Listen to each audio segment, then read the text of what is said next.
सृष्टि सारा सृष्टि तुम पाई ताकोठारे ते प्रेम अछि बोली देखैले प्रेम रे ईश्वर प्रेम रे ईश्वर प्रेम रे करिले सृष्टि सारा सृष्टि तुम पाई ताकोठारे ते प्रेम अछि बोली देखैले प्रेम रे ईश्वर प्रेम रे ईश्वर प्रेम रे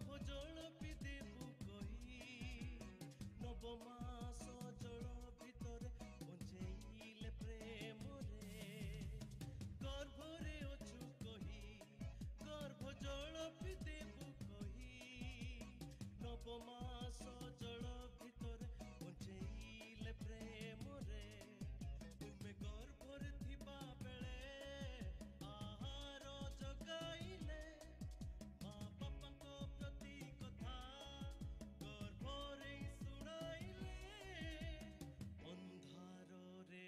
जानी तुम चक्षु को आलोक देले ईश्वर प्रेम रे ईश्वर प्रेम रे करिले सृष्टि सारा सृष्टि तुम पाई ताकोठारे ते प्रेम अछि बोली देखैले प्रेम रे ईश्वर प्रेम रे ईश्वर प्रेम रे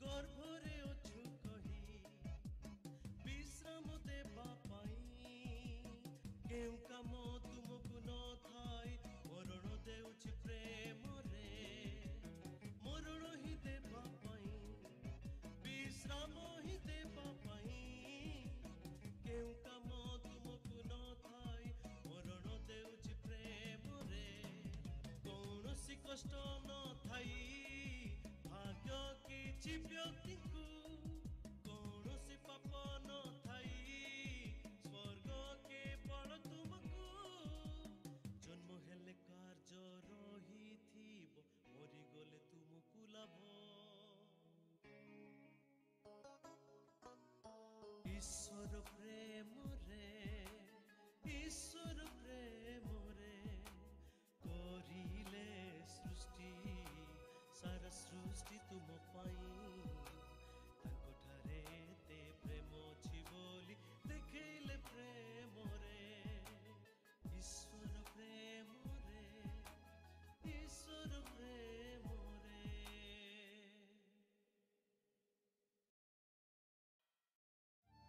जीसु ताहांकु कहिले आगो नारी मो कथा विश्वास कर जो समय तुम्हें मन यही पर्वतर कि जेरुसालेम पिता को उपासना करना है यहीपर समय आसुअछि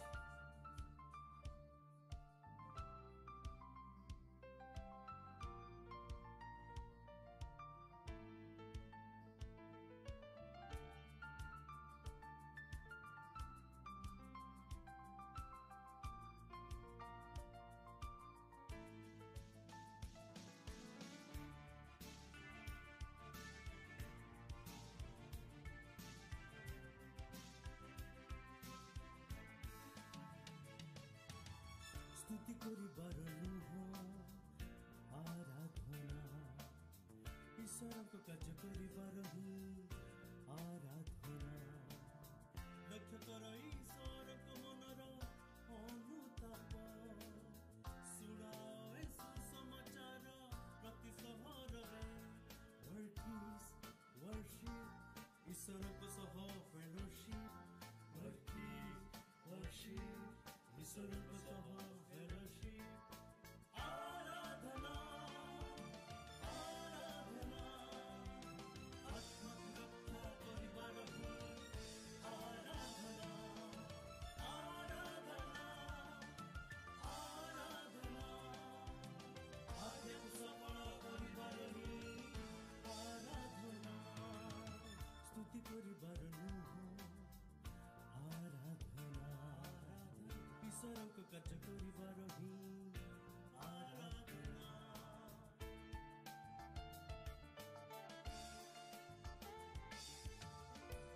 తెచ్చే పిల్లలుగా మేము కావాలని మీరు కోరుకున్నారు కనుక తండ్రి, ఎల్లప్పుడూ మీకు ఇష్టమైన కుమారులుగా మారుటకు మేము సిద్ధపడుతుండగా మా వెనువంట పరిశుద్ధాత్మను మాకు అనుగ్రహించి నడిపిస్తున్నందుకు మీకు వందనాలు తండ్రి.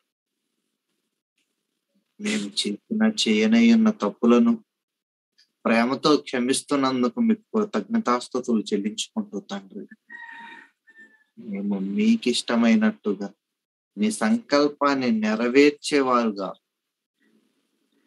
మార్చినందుకు మీకు వందనాలు తెలుపుకుంటూ తండ్రి, మరి ఇప్పుడు మేము ఆలోచించబోతున్న పాతాళం దాని యొక్క స్థితిగతులు ఏంటి అని మేము తెలుసుకొని చుండగా దాని గురించి సంపూర్ణముగా మీరు మాకు ఏదైతే తెలియజేయాలని కోరుకున్నారో తండ్రి, సంపూర్ణంగా తెలుసుకునేలాగా మాకు కృపను సహాయాన్ని అనుగ్రహించి నడిపించమని నీ కుమారుడు మా ప్రభు అయిన యేసుక్రీస్తు వారి పేరట ఈ ప్రార్థన అడిగి వేడుకుంటున్నాం తండ్రి. ప్రభునందు ప్రియులైన దేవుని పిల్లలైన మీకందరికీ మన ప్రభు ప్రియ రక్షకుడైన యేసుక్రీస్తు వారి నామమున మరి ఉదయకాలపు శుభాభివందనములు తెలుపుకుంటున్నాను ప్రియులారా. ଖ୍ରୀଷ୍ଟରେ ସମସ୍ତ ପ୍ରିୟ ଈଶ୍ୱରଙ୍କ ସନ୍ତାନ ସନ୍ତତି ମାନଙ୍କୁ ଆମମାନଙ୍କର ତ୍ରାଣକର୍ତ୍ତା ଉଦ୍ଧାରକର୍ତ୍ତା ପ୍ରଭୁ ଯୀଶୁ ଖ୍ରୀଷ୍ଟଙ୍କ ନାମରେ ଏଇ ସକାଳ ସମୟର ନମସ୍କାର ଏବଂ ଶୁଭେଚ୍ଛା ମୁଁ ଜଣାଉଅଛି। మరి ప్రియులారా, ప్రియ ଈଶ୍ୱରଙ୍କ ସନ୍ତାନ ମାନେ, ప్రియులారా, మనం ఈరోజు ఆలోచించబోతున్న ఒక ముఖ్యమైన పాఠం పాతాళం. ଆଜି ଆମ୍ଭେମାନେ ଆଲୋଚନା କରିବା ନିମନ୍ତେ ଯାଉଥିବା ଏକ ଗୁରୁତ୍ୱପୂର୍ଣ୍ଣ ଶିକ୍ଷା ଅଂଶ ପାତାଳ। Bachelor in Bible theology third year lesson. మరి పాతాళం అనే ఈ పాఠం ఎందుకు పెట్టారు జయశాలి గారు? ବ୍ୟାଚଲର ଇନ୍ ବାଇବଲ ଥିଓଲୋଜି ତୃତୀୟ ବର୍ଷରେ ପାତାଳ ନାମକ ఎందుకు పెట్టారు ଏହି జయశాలి? ଶିକ୍ଷା ଅଂଶକୁ ସେ କାହିଁକି ସେଇ କୋର୍ସରେ ସଂଯୁକ୍ତ କଲେ? ప్రియులారా, పాతాళం అనే ఈ పాఠమును గూర్చి మనం ఎందుకు నేర్చుకోవాలి? ପାତାଳ ନାମକ ଏହି ଶିକ୍ଷା ଅଂଶ ଉପରେ ଆମ୍ଭେମାନେ କାହିଁକି ଶିକ୍ଷା କରିବାର ଆବଶ୍ୟକତା ରହିଅଛି? పరలోకమందున్న దేవుని కోసం తెలుసుకోవాలంటే బాగుంది. ସ୍ୱର୍ଗ ରାଜ୍ୟରେ ଥିବା ପିତା ଈଶ୍ୱରଙ୍କ ବିଷୟରେ ଜାଣିବା, ଶିକ୍ଷା କରିବା ଉତ୍ତମ ଏବଂ ଭଲ ଅଛି। యేసుక్రీస్తు వారి కొరకు తెలుసుకోవాలంటే బాగుంది. ଯୀଶୁ ଖ୍ରୀଷ୍ଟଙ୍କ ବିଷୟରେ ଜାଣିବା ଏହା ବି ଉତ୍ତମ ଏବଂ ଭଲ ଅଟେ। పరిశుద్ధాత్మ దేవుని గురించి తెలుసుకోవాలంటే బాగుంటది. ପବିତ୍ର ଆତ୍ମାଙ୍କ ବିଷୟରେ ମଧ୍ୟ ଜାଣିବା ଏବଂ ତାହାଙ୍କୁ ଚିହ୍ନିବା ଏହା ମଧ୍ୟ ଉତ୍ତମ ଅଟେ। కానీ ఈ పాతాళం అనే దాని కోసం తెలుసుకోవడం ఏంటి? କିନ୍ତୁ ଏହି ପାତାଳ ବିଷୟରେ ଜାଣିବାର ଆବଶ୍ୟକତା କଣ? କାହିଁକି ଆମେ ପାତାଳ ବିଷୟରେ ଶିକ୍ଷା କରିବାର ଆବଶ୍ୟକତା ରହିଅଛି? ఈ పాతాళం అంటే మనిషి? ପାତାଳ କହିଲେ ମନୁଷ୍ୟ କି? పాతాళం అంటే ప్రాంతమా? ଆଉ ପାତାଳ ଏକ ଅଞ୍ଚଳ କି? పాతాళం అంటే ఒక ప్రదేశమా? ନା, ପାତାଳ କହିଲେ ଏକ ରାଜ୍ୟ କି? ఎక్కడుంది పాతాళం? ఎలా ఉంది పాతాళం? ఎవరి కొరకు ఉంది పాతాళం? କେଉଁଠାରେ ଅଛି ଏଇ ପାତାଳ? କେଉଁ ପ୍ରକାରରେ ଅଛି ଏଇ ପାତାଳ? କାହା ନିମନ୍ତେ ଅଛି ଏଇ ପାତାଳ? పిల్లరా, పాతాళము అనే ఈ పేరు వినగానే మనకు గుర్తుకొచ్చేది ఏంటంటే ఈ లోకంలో బాధలు, శ్రమలు, ఇబ్బందులు ఇవే గుర్తుకొచ్చి ఇదేనండి పాతాళము అని అనుకుంటుంది లోకం. ପ୍ରିୟ ଈଶ୍ୱରଙ୍କ ସନ୍ତାନ ମାନେ ପାତାଳ କହିଲେ ଆମମାନଙ୍କର କଣ ମନେ ପଡେ ମାନେ ଏଇ ଜଗତରେ ଥିବା ସମୟରେ ଦୁଃଖ, କ୍ଲେଶ, କଷ୍ଟ, ସଂକଟ, ସମସ୍ୟା, ବ୍ୟାଧି, ବେଦନା ଏଗୁଡିକୁ ହିଁ ଆମ୍ଭେମାନେ ଏଇ ଜଗତରେ ପାତାଳ ବୋଲି ଭାବିଥାଉ. అందుకే ప్రియులారా, పాతాళమును గూర్చిన అవగాహన తెలియని ఈ లోకానికి ସେଥିପାଇଁ ପ୍ରିୟ ଈଶ୍ୱରଙ୍କ ସନ୍ତାନ ମାନେ ପାତାଳ ବିଷୟରେ କୌଣସି ଜ୍ଞାନ ଜାଣିନଥିବା ଏହି ଜଗତକୁ పూర్తి అవగాహనను తెలుపుటకు ఈ పాతాళము కోసం ఈ రోజు మనం ఆలోచించబోతున్నాం. ଆଉ ଏକ ସମ୍ପୂର୍ଣ୍ଣ ବିବରଣୀ ପ୍ରଦାନ କରିବା ନିମନ୍ତେ ଆଜି ଆମ୍ଭେମାନେ ସମସ୍ତେ ମିଳିମିଶି ପାତାଳ ନାମକ ଏହି ଶିକ୍ଷା ଅଂଶ ଉପରେ ఆలోచన କରିବା నిమిత్తే ଯାଉଛୁ. పాతాళం ఏంటి? ఇది పేరు వెనక ఉన్న పరమార్థం. ପାତାଳ ଏହି ନାମ ପଛରେ ଥିବା రహస్య କଣ? పిల్లరా, మీరు ఇప్పటి వరకు ఒకవేళ దీని గురించి తెలుసుకొనని వారైతే ఖచ్చితంగా దీని గురించి మనము తెలుసుకోవాలి. ପ୍ରିୟ ଈଶ୍ୱରଙ୍କ ସନ୍ତାନ ମାନେ ଆଉ ଏହି ଦିନ ପର୍ଯ୍ୟନ୍ତ ଯଦି ଆପଣ ମାନେ ଏହାର ବିଷୟରେ ଜାଣି ନାହାନ୍ତି ଆଉ ଆଜି ଦିନରେ ଏହାର ବିଷୟରେ ଜାଣିବା ନିତ୍ୟାନ୍ତ ଆବଶ୍ୟକ ଅଟେ. ఎందుకు దీని గురించి ఖచ్చితంగా తెలుసుకోవాలని నేను మీకు చెబుతున్నానంటే, ଆଉ କାହିଁକି ପାତାଳ ବିଷୟରେ ଆପଣ ମାନେ ସୁନିଶ୍ଚିତ ଭାବରେ ଜାଣିବାର ଅଛି ବୋଲି ମୁଁ କହୁଅଛି ମାନେ దాని గూర్చి గనుక ఒకవేళ మనము తెలుసుకొనకపోతే ଯଦିଓ ପାତାଳ ବିଷୟରେ ଆମ୍ଭେମାନେ ଜାଣିବା ନାହିଁ, మనం ఏమైపోతామంటే చాలా ప్రమాదాలలోనికి చిక్కుకుంటాము. ଆଉ ଆମ୍ଭେମାନେ ଅନେକ ବିପଦ ମଧ୍ୟରେ ଛନ୍ଦି ହୋଇଯିବା. ఒక మనిషి గురించి తెలుసుకోకుండా ఆ మనిషితో మనము గొడవకు వెళితే ఎలాంటి ప్రమాదము మనకు సంభవిస్తాదో, ଆଉ ଜଣେ ବ୍ୟକ୍ତି ବିଷୟରେ ନ ଜାଣି ସେ ବ୍ୟକ୍ତି ସହିତ ଯଦି ଆମ୍ଭେମାନେ କୌଣସି ଝଗଡାକୁ ଓହ୍ଲାଉ, ସେଇ ପ୍ରକାର ଯେମିତି ଆମମାନଙ୍କୁ ବିପଦ ଆସିଥାଏ, పాతాళము గూర్చి గనుక మనము తెలుసుకొనకపోతే దాని దగ్గరకు వెళ్ళేసరికి మనకు చాలా ప్రమాదాలు జరుగుతాయి.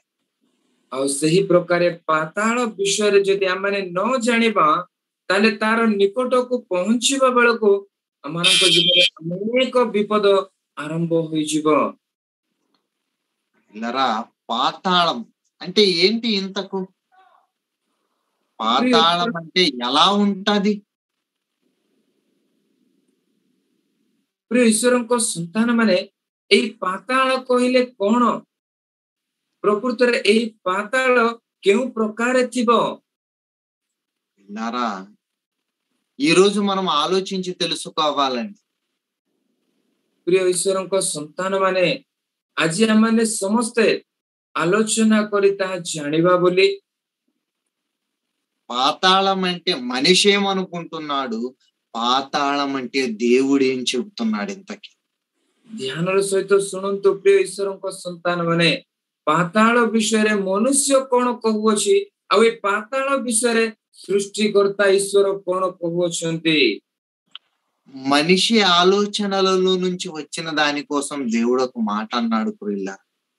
ଆଉ ମନୁଷ୍ୟ ମାନଙ୍କର ଆଲୋଚନା ମଧ୍ୟରୁ ଆସିଥିବା ବିଷୟକୁ ଆଉ ପରମେଶ୍ୱର ତା ଉପରେ ଗୋଟେ କଥା କହୁଅଛନ୍ତି.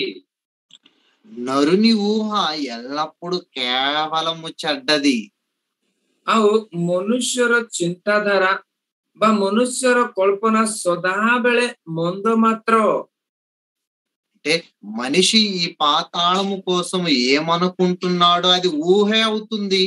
సినిమాలలో చూపించినా అది అవాస్తవమే అవుతుంది.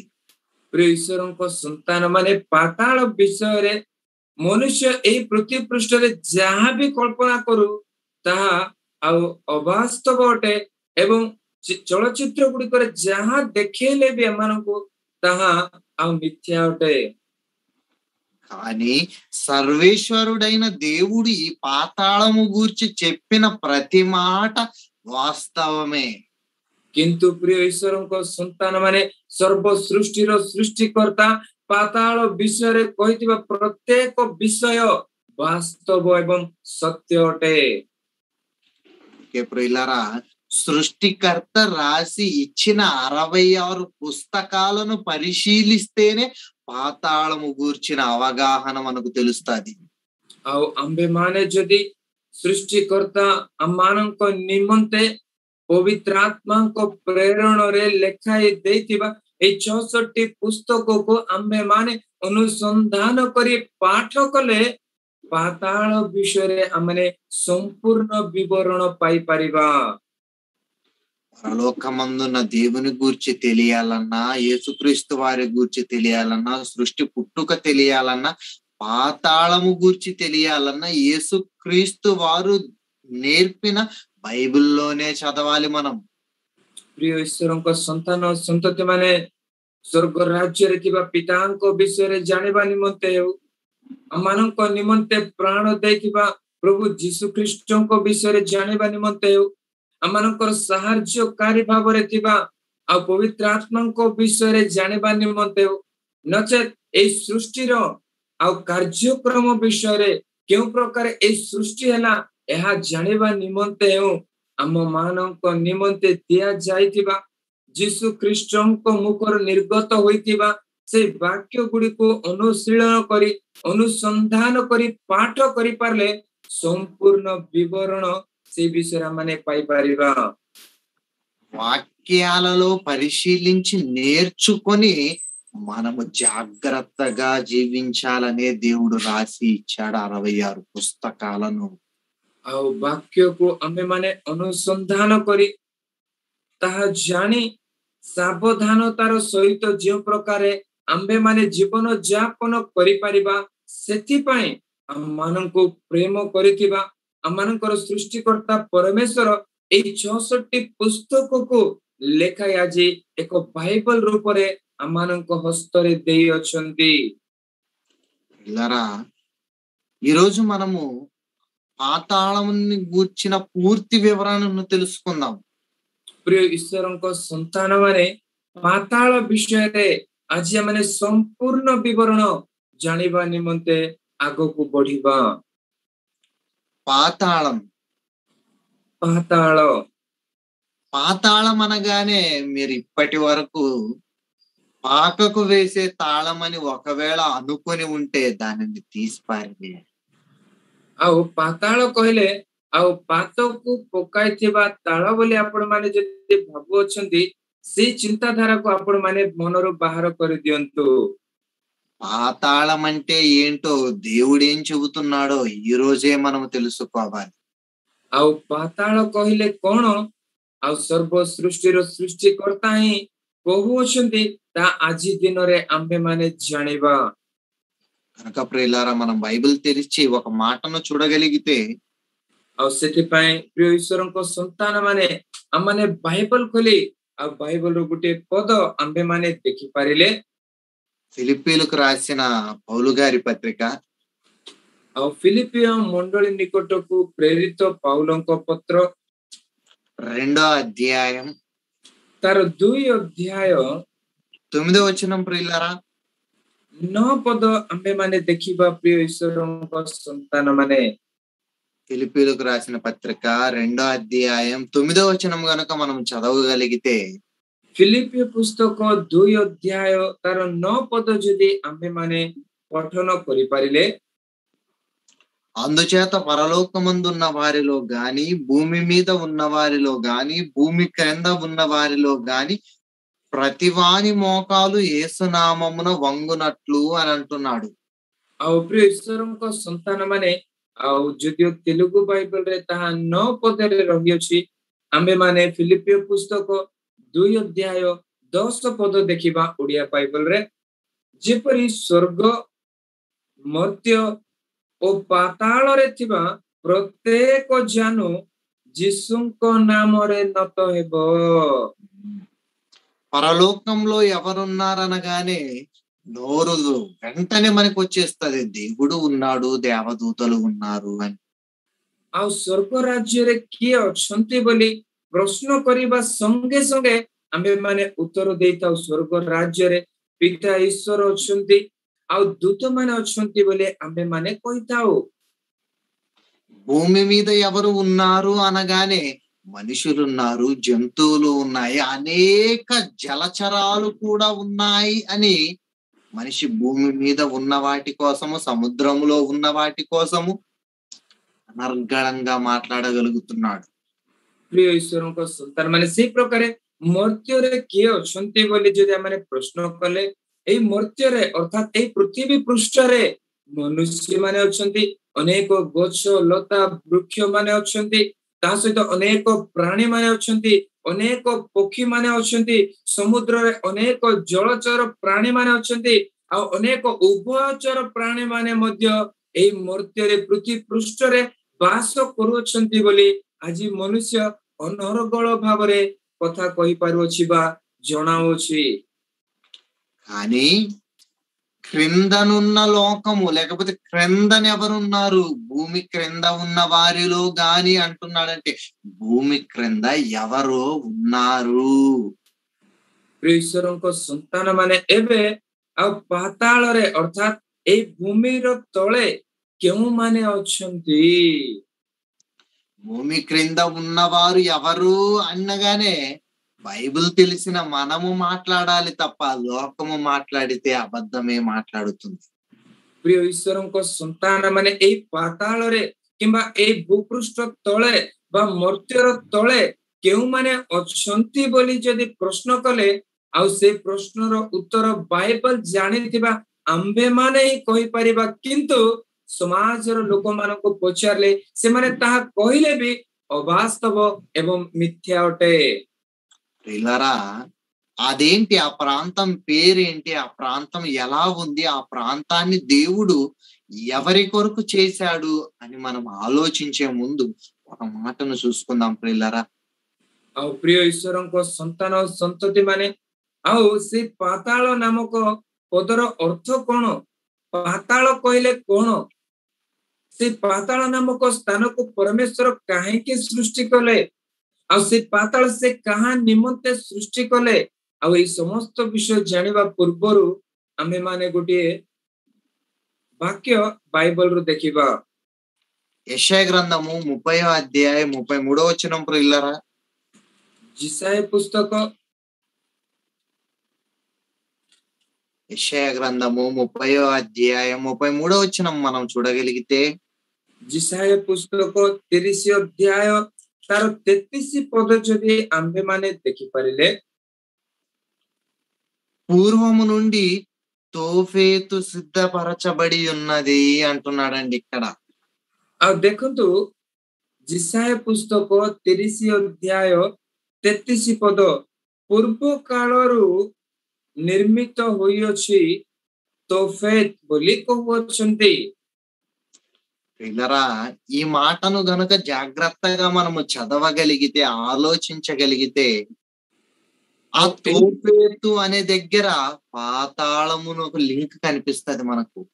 प्रिय ईश्वरଙ୍କ संतान संतति माने ओडिया बाइबल धरतिबा आमे माने समस्त ध्यानर सहित सेही पद को पढ़ी पाले देखंतु, कारण तोफेत लेखिला पोरे ब्रैकेट रे अग्नि कुंड बोली लिखा जाए, आ ता पूर्व कालरू निर्मित होई अछि। తోఫేతు అన్న దగ్గర 1 అనే ఒక అంకెలో కింద మనము చూడగలిగితే ఏమని ఉందో చూడండి ప్రియులారా। प्रिय ईश्वरଙ୍କ संतान माने तोफेत नामक सेही पद पाखरे एक एक अंक पका जाई, आ तार फुटनोट रे कोन लेखा अछि तरे आपण माने देखंतु प्रिय ईश्वरଙ୍କ संतान माने హేయమైన శ్మశానము అనే ఉంది। మీ బైబిల్లో ఉందా లేదా ఒకసారి చూడండి ప్రియులారా।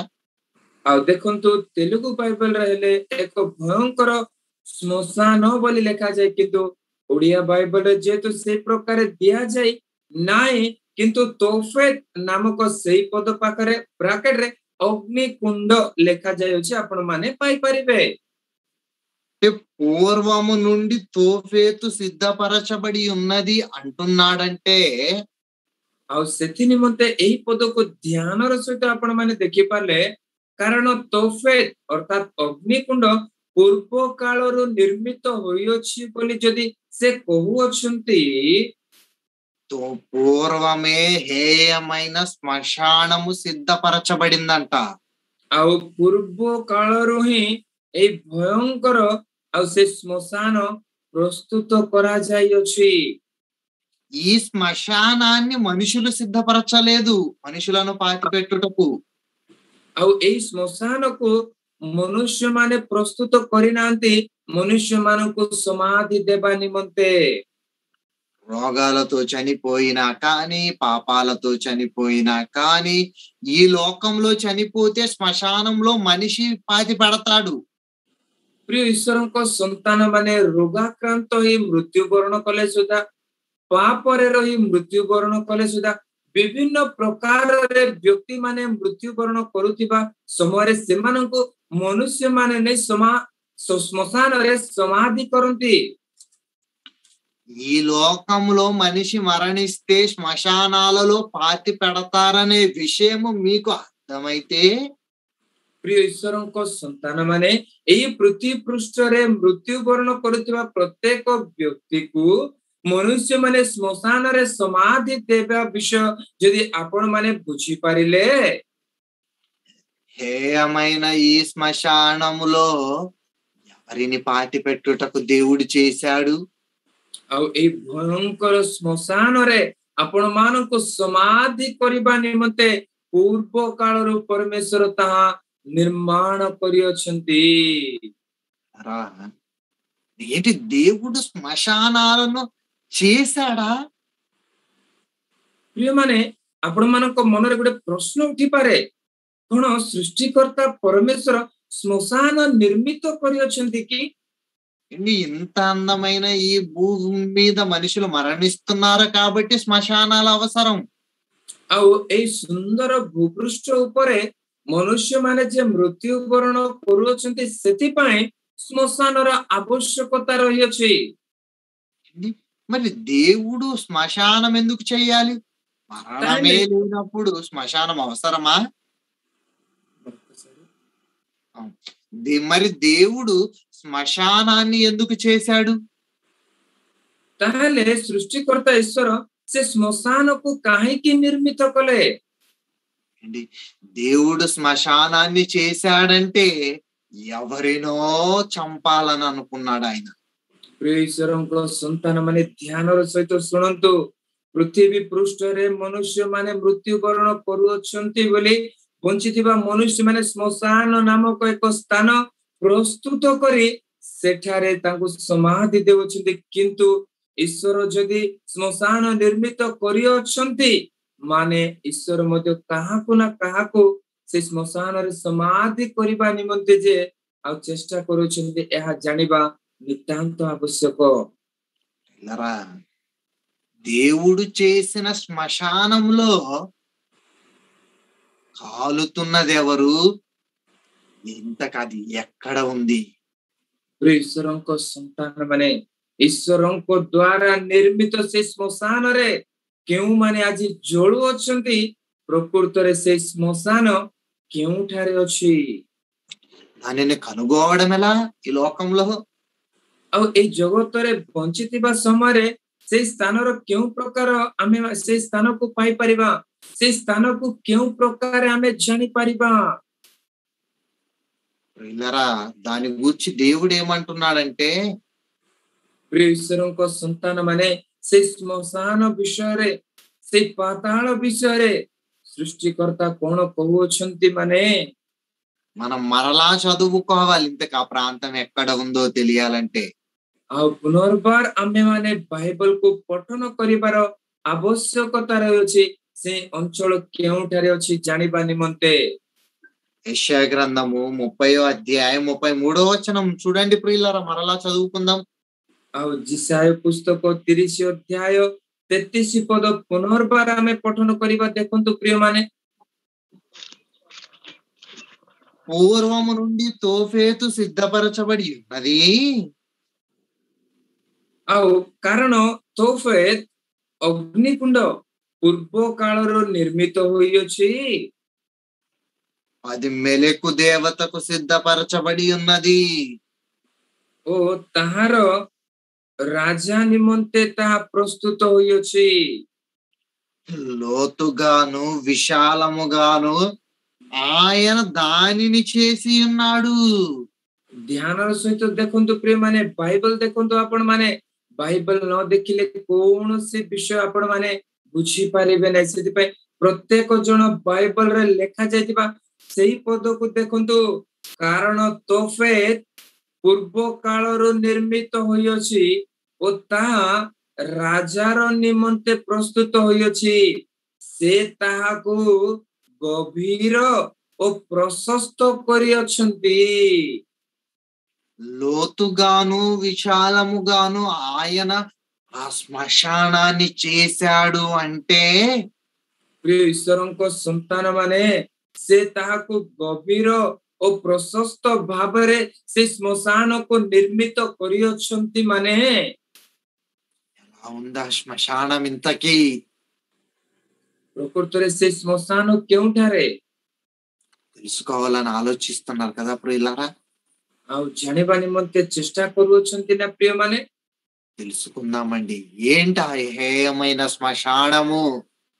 ଜାଣିବା ପ୍ରିୟ ଈଶ୍ୱରଙ୍କ ସନ୍ତାନ ମାନେ, ସେ ଭୟଙ୍କର ସେଇ ବିରାଟକାୟ ଶ୍ମଶାନ କଣ? ఎలా ఉందా శ్మశానము? ఎక్కడ ఉందా శ్మశానము? దేవుడు ఎవరి కొరకు చేశాడు ఆ శ్మశానము? ପ୍ରିୟ ଈଶ୍ୱରଙ୍କ ସନ୍ତାନ ମାନେ, ଗଭୀର ହୋଇଥିବା ପ୍ରଶସ୍ତ ହୋଇଥିବା ଏଇ ଶ୍ମଶାନ କେଉଁଠାରେ ଅଛି? ସେଇ ଶ୍ମଶାନକୁ ସେ କାହିଁକି ନିର୍ମାଣ କଲେ? ସେଇ ଶ୍ମଶାନକୁ ସେ କାହା ନିମନ୍ତେ ନିର୍ମାଣ କଲେ? ଆମେ ମାନେ ଜାଣିବା ପ୍ରିୟ ଈଶ୍ୱରଙ୍କ ସନ୍ତାନ ମାନେ। చూడండి ప్రియులారా, మరలా 33వ వచనం చదువుతున్నాను. ପୁନର୍ବାର ସେଇ 33 ପଦକୁ ପଢୁଅଛି, ଧ୍ୟାନର ସହିତ ଶୁଣନ୍ତୁ। పూర్వము నుండి తోఫేతు సిద్ధపరచబడి ఉన్నది, అది మెలకు దేవతకు సిద్ధపరచబడి ఉన్నది. లోతుగాను విశాలముగాను ఆయన దాన్ని చేసి ఉన్నాడు. అది అగ్నియు విస్తార కష్టములను కలిగి ఉన్నది. ప్రియ ଈଶ୍ୱରଙ୍କ గంధక ప్రవాహము వలె యెహోవా ఊపిరి దానిని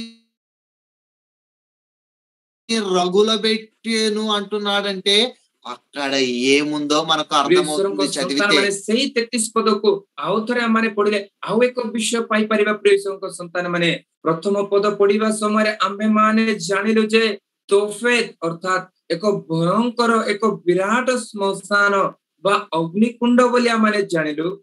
ଆଉ ଦ୍ୱିତୀୟ ବିଷୟ, ତାହା ମୋଲେକ୍ ନାମକ ଦେବତା ନିମନ୍ତେ ପ୍ରସ୍ତୁତ କରାଯାଇଅଛି ବୋଲି ଜାଣିଲୁ। ତୃତୀୟ ବିଷୟ, ତାହା ଗଭୀର ଓ ପ୍ରଶସ୍ତ ଅଛି ବୋଲି ଜାଣିଲୁ। ବର୍ତ୍ତମାନ ଚତୁର୍ଥ ବିଷୟ ଆପଣ ମାନେ ବାଇବଲ ପଢନ୍ତୁ, ଦେଖିବେ। ଆଉ ଦେଖନ୍ତୁ, ଆଉ ଓ ତାହା ରାଜାର ନିମନ୍ତେ ପ୍ରସ୍ତୁତ ହୋଇଅଛି। ସେ ତାହାକୁ ଗଭୀର ଓ ପ୍ରଶସ୍ତ କରିଅଛନ୍ତି। ଏବେ ପଦ ଦେଖନ୍ତୁ, ତହିଁର ସ୍ତୂପ ଅଗ୍ନି ଓ ପ୍ରଚୁର କାଷ୍ଠମୟ, ପୁଣି ସଦା ପ୍ରଭୁଙ୍କ ଫୁତ୍କାର, ଗନ୍ଧକ ସ୍ରୋତ ନ୍ୟାୟ ତା ପ୍ରଜ୍ୱଳିତ କରେ। ଏହି ଅଂଶ ପଢିବା ଦ୍ୱାରା ସେହି ବିରାଟ ଶ୍ମଶାନରେ, ସେ ଭୟଙ୍କର ଶ୍ମଶାନରେ ତା କେଉଁ ପ୍ରକାର ଅଛି, ସେଠାରେ କଣ ଅଛି, ଆପଣ ମାନେ ଜାଣିପାରିଲେ। గంధకములను విస్తార మష్టకములను కలిగి దేవుడు దానిని మండింపజేస్తున్నాడంటే ఎవరిని కాల్చాలని?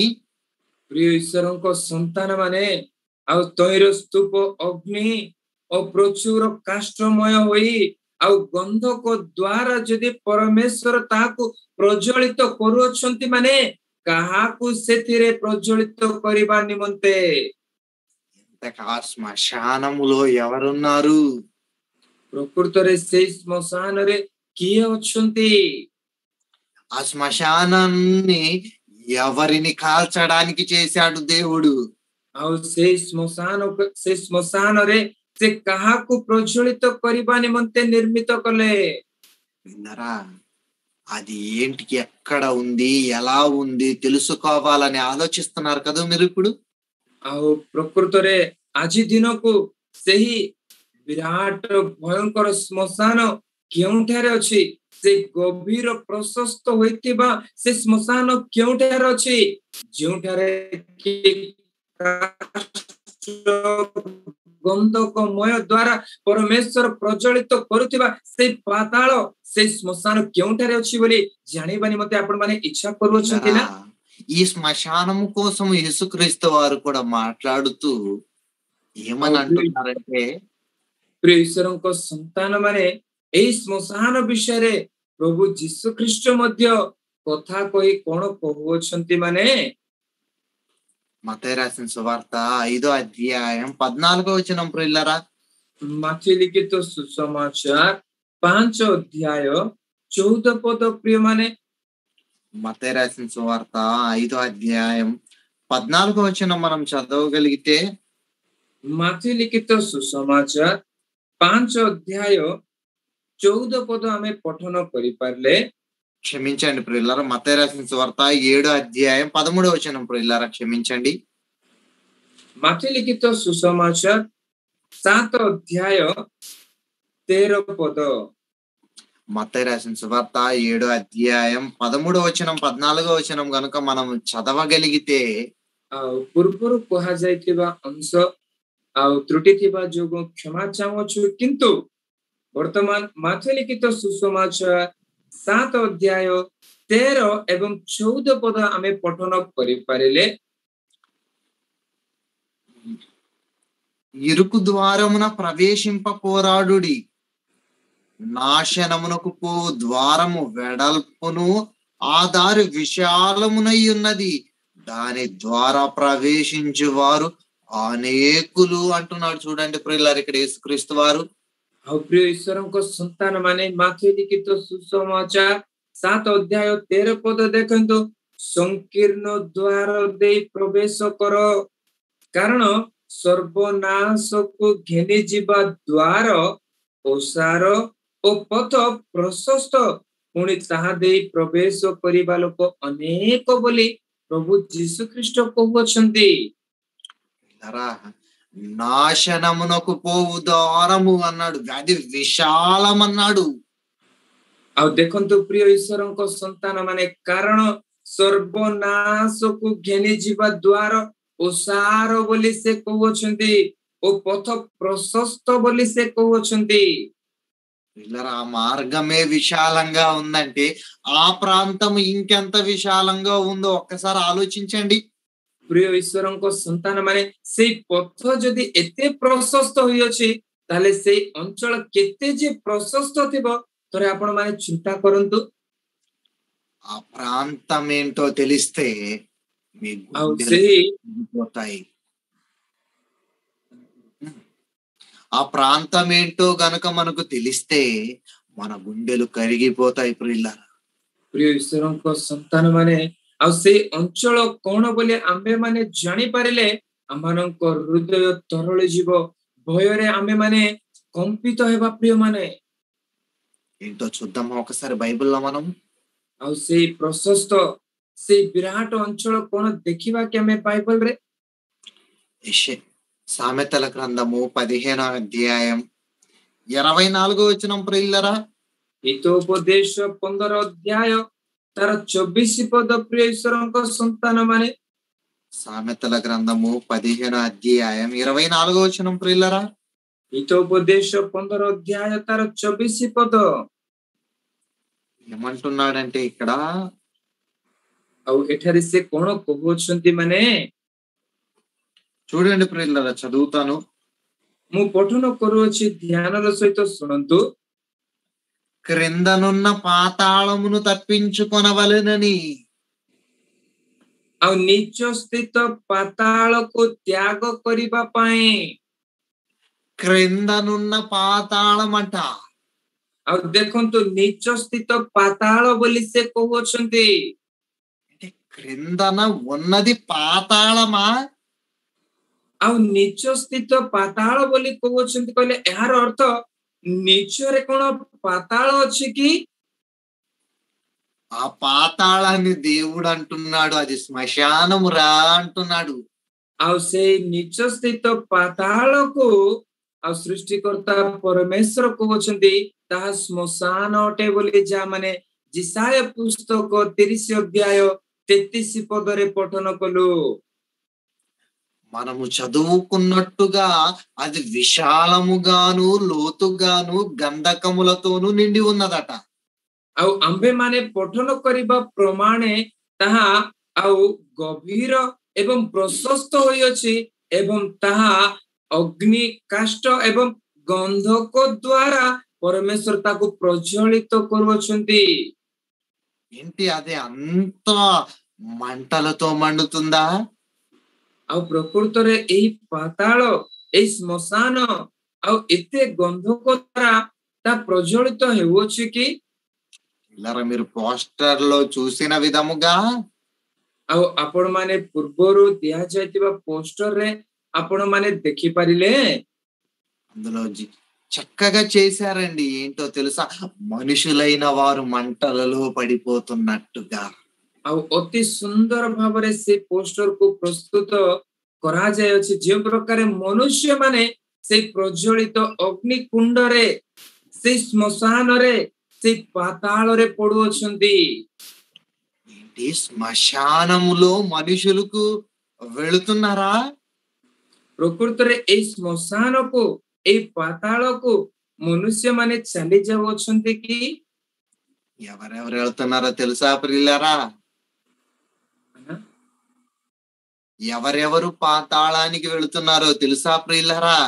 ଆଉ କିଏ କିଏ ସେଇ ପାତାଳକୁ ସେଇ ଶ୍ମଶାନକୁ ସେ ଅଗ୍ନି କୁଣ୍ଡକୁ ପ୍ରଜ୍ୱଳିତ ହେଉଥିବା ସେଇ ଅଗ୍ନିମୟ ହ୍ରଦକୁ କେଉଁମାନେ ଯାଉଅଛନ୍ତି ଜାଣନ୍ତି ପ୍ରିୟମାନେ?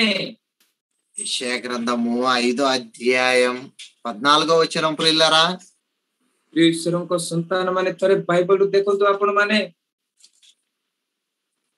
యెషయా గ్రంథము 5వ అధ్యాయం 14వ వచనం మనం చూడగలిగితే ଜିସାୟ ପୁସ୍ତକ 5 ଅଧ୍ୟାୟ ତାର 14 ପଦ ଆମ୍ଭେ ମାନେ ଦେଖିପାରିଲେ। ପୁନର୍ବାର କହୁଅଛି, ଜିସାୟ ପୁସ୍ତକ 5 ଅଧ୍ୟାୟ 14 ପଦ ଆପଣ ମାନେ ଦେଖିପାରିଲେ। అందుచేతనే పాతాళము గొప్ప ఆశ పెట్టుకొని అపరిమితముగా తన నోరు తెరచుచున్నది. ଦେଖନ୍ତୁ ପ୍ରିୟ ଈଶ୍ୱରଙ୍କ ସନ୍ତାନ ମାନେ କଣ ଲେଖାଯାଏ, ଆପଣ ମାନଙ୍କ ହୃଦୟ ତରଳ ଯିବ, ଆପଣ ମାନେ ଭୟରେ କମ୍ପି ଉଠିବେ ସେଇ 14 ପଦ ପଠନ କରିବା ସମୟରେ। ଏହି ହେତୁ ପାତାଳ ଆପଣା ଉଦର ବିସ୍ତାର ଓ ଆପଣା ମୁଖ ଅପରିମିତ ରୂପେ ମେଲାଇ ଅଛି। ఏంటి అపరిమితముగా? ଆଉ ଦେଖନ୍ତୁ ଲେଖାଯାଏ ଅପରିମିତ ରୂପେ। విన్నారా? ఈరోజు మీరు అన్లిమిటెడ్ ప్యాక్స్ అని రీఛార్జ్ చేయించుకుంటున్నారు చూసారా? ପ୍ରିୟ ଈଶ୍ୱରଙ୍କ ସନ୍ତାନ ମାନେ ଏହି ଦିନ ଗୁଡିକରେ ଆପଣ ମାନଙ୍କ ସେଲ ଫୋନ ରେ ଅନଲିମିଟେଡ ଟକ୍ ଟାଇମ କହିକି ଗୋଟେ ରିଚାର୍ଜ କରୁଛନ୍ତି, ଜାଣନ୍ତି ତ ଆପଣ ମାନେ? మీ సెల్ ఫోన్ కి అపరిమితమైన కాల్స్ డేటా ఎలాగైతే ఉంది అని ఈ లోకంలో ఉన్న మనుషులు చెప్పే మాట మీకు అర్థమైతే ପ୍ରିୟ ଈଶ୍ୱରଙ୍କ ସନ୍ତାନ ମାନେ ଆପଣ ମାନଙ୍କ ସେଲ ଫୋନ ନିମନ୍ତେ ଯେଉଁ ପ୍ରକାର ଅପରିମିତ ଅର୍ଥାତ ଅନଲିମିଟେଡ ଡାଟା କଲ୍ସ ଅଛି ବୋଲି ଏଇ ଜଗତର ଲୋକମାନେ କହୁଥିବା ବିଷୟ ଯଦି ଆପଣ ମାନେ ବୁଝି ପାରୁଅଛନ୍ତି, పాతాళం అంటే అపరిమితం అంటే అన్లిమిటెడ్. ଆଉ ସେଇ ପ୍ରକାର ଏଠାରେ ପାତାଳ ମଧ୍ୟ ଅପରିମିତ ଅର୍ଥାତ ଅନଲିମିଟେଡ। ఏంటి అపరిమితముగా నోరు తెరుచుచున్నది అంటే మనం ఇందాక చదువుకున్నాం. ଆଉ ପ୍ରିୟ ଈଶ୍ୱରଙ୍କ ସନ୍ତାନ ମାନେ ଏଠାରେ କୁହାଯାଏ ଅପରିମିତ ରୂପେ ପାତାଳ ଆପଣା ମୁଖ ମେଲାଇ ଅଛି କହିଲେ ପୂର୍ବରୁ ଆମେ ମାନେ ପଠନ କଲୁ ଏକ ବିଷୟ। ఏం చదువుకున్నాం? అది విశాలముగాను లోతుగాను ఉన్నది. ଆଉ ତାହା ଅତି ବିଶାଳ ଏବଂ ଅତି ଗଭୀର ହୋଇଅଛି ବୋଲି ଆମେ ପଠନ କଲୁ। అది విశాలంగా ఉంది కాబట్టే రావాలి రావాలని నోరు తెరుచుకొని ఉందంట. ଆଉ ଯେହେତୁ ସେହି ନିଚ ସ୍ଥିତ ସେଇ ପାତାଳ ସେଇ ଶ୍ମଶାନ ବିଶାଳ ରହିଅଛି, ସେଥିପାଇଁ ଆସ ଆସ କହି ଅପରିମିତ ଭାବରେ ସେ ଆପଣା ମୁଖ ମେଲାଇ ରଖିଅଛି। పిల్లరా, ఆ పాతాళంలోనికి అంత విశాలమైన ప్రదేశంలోనికి వెళదామనే ఆలోచన ఏమైనా ఉందా? ପ୍ରିୟ ଈଶ୍ୱରଙ୍କ ସନ୍ତାନ ମାନେ ଏତେ ବିଶାଳ ପ୍ରଦେଶ ଆଉ ସେ ଆପଣା ଅପରିମିତ ମୁଖ ଯେ ମେଲାଇ ଅଛି ସେଠାକୁ ଯିବା ପାଇଁ କଣ ଯୋଜନା କରୁଅଛନ୍ତି କି? మీకు ఒకవేళ ఆ ఆలోచన ఉంటే మానుకోవలసినదే. ଯଦି ସେଠାକୁ ଯିବା ପାଇଁ ଯୋଜନା କରୁଅଛନ୍ତି ତାହେଲେ ସେ ଯୋଜନାକୁ ଭୁଲି ଯାଆନ୍ତୁ ଆପଣ ମାନେ।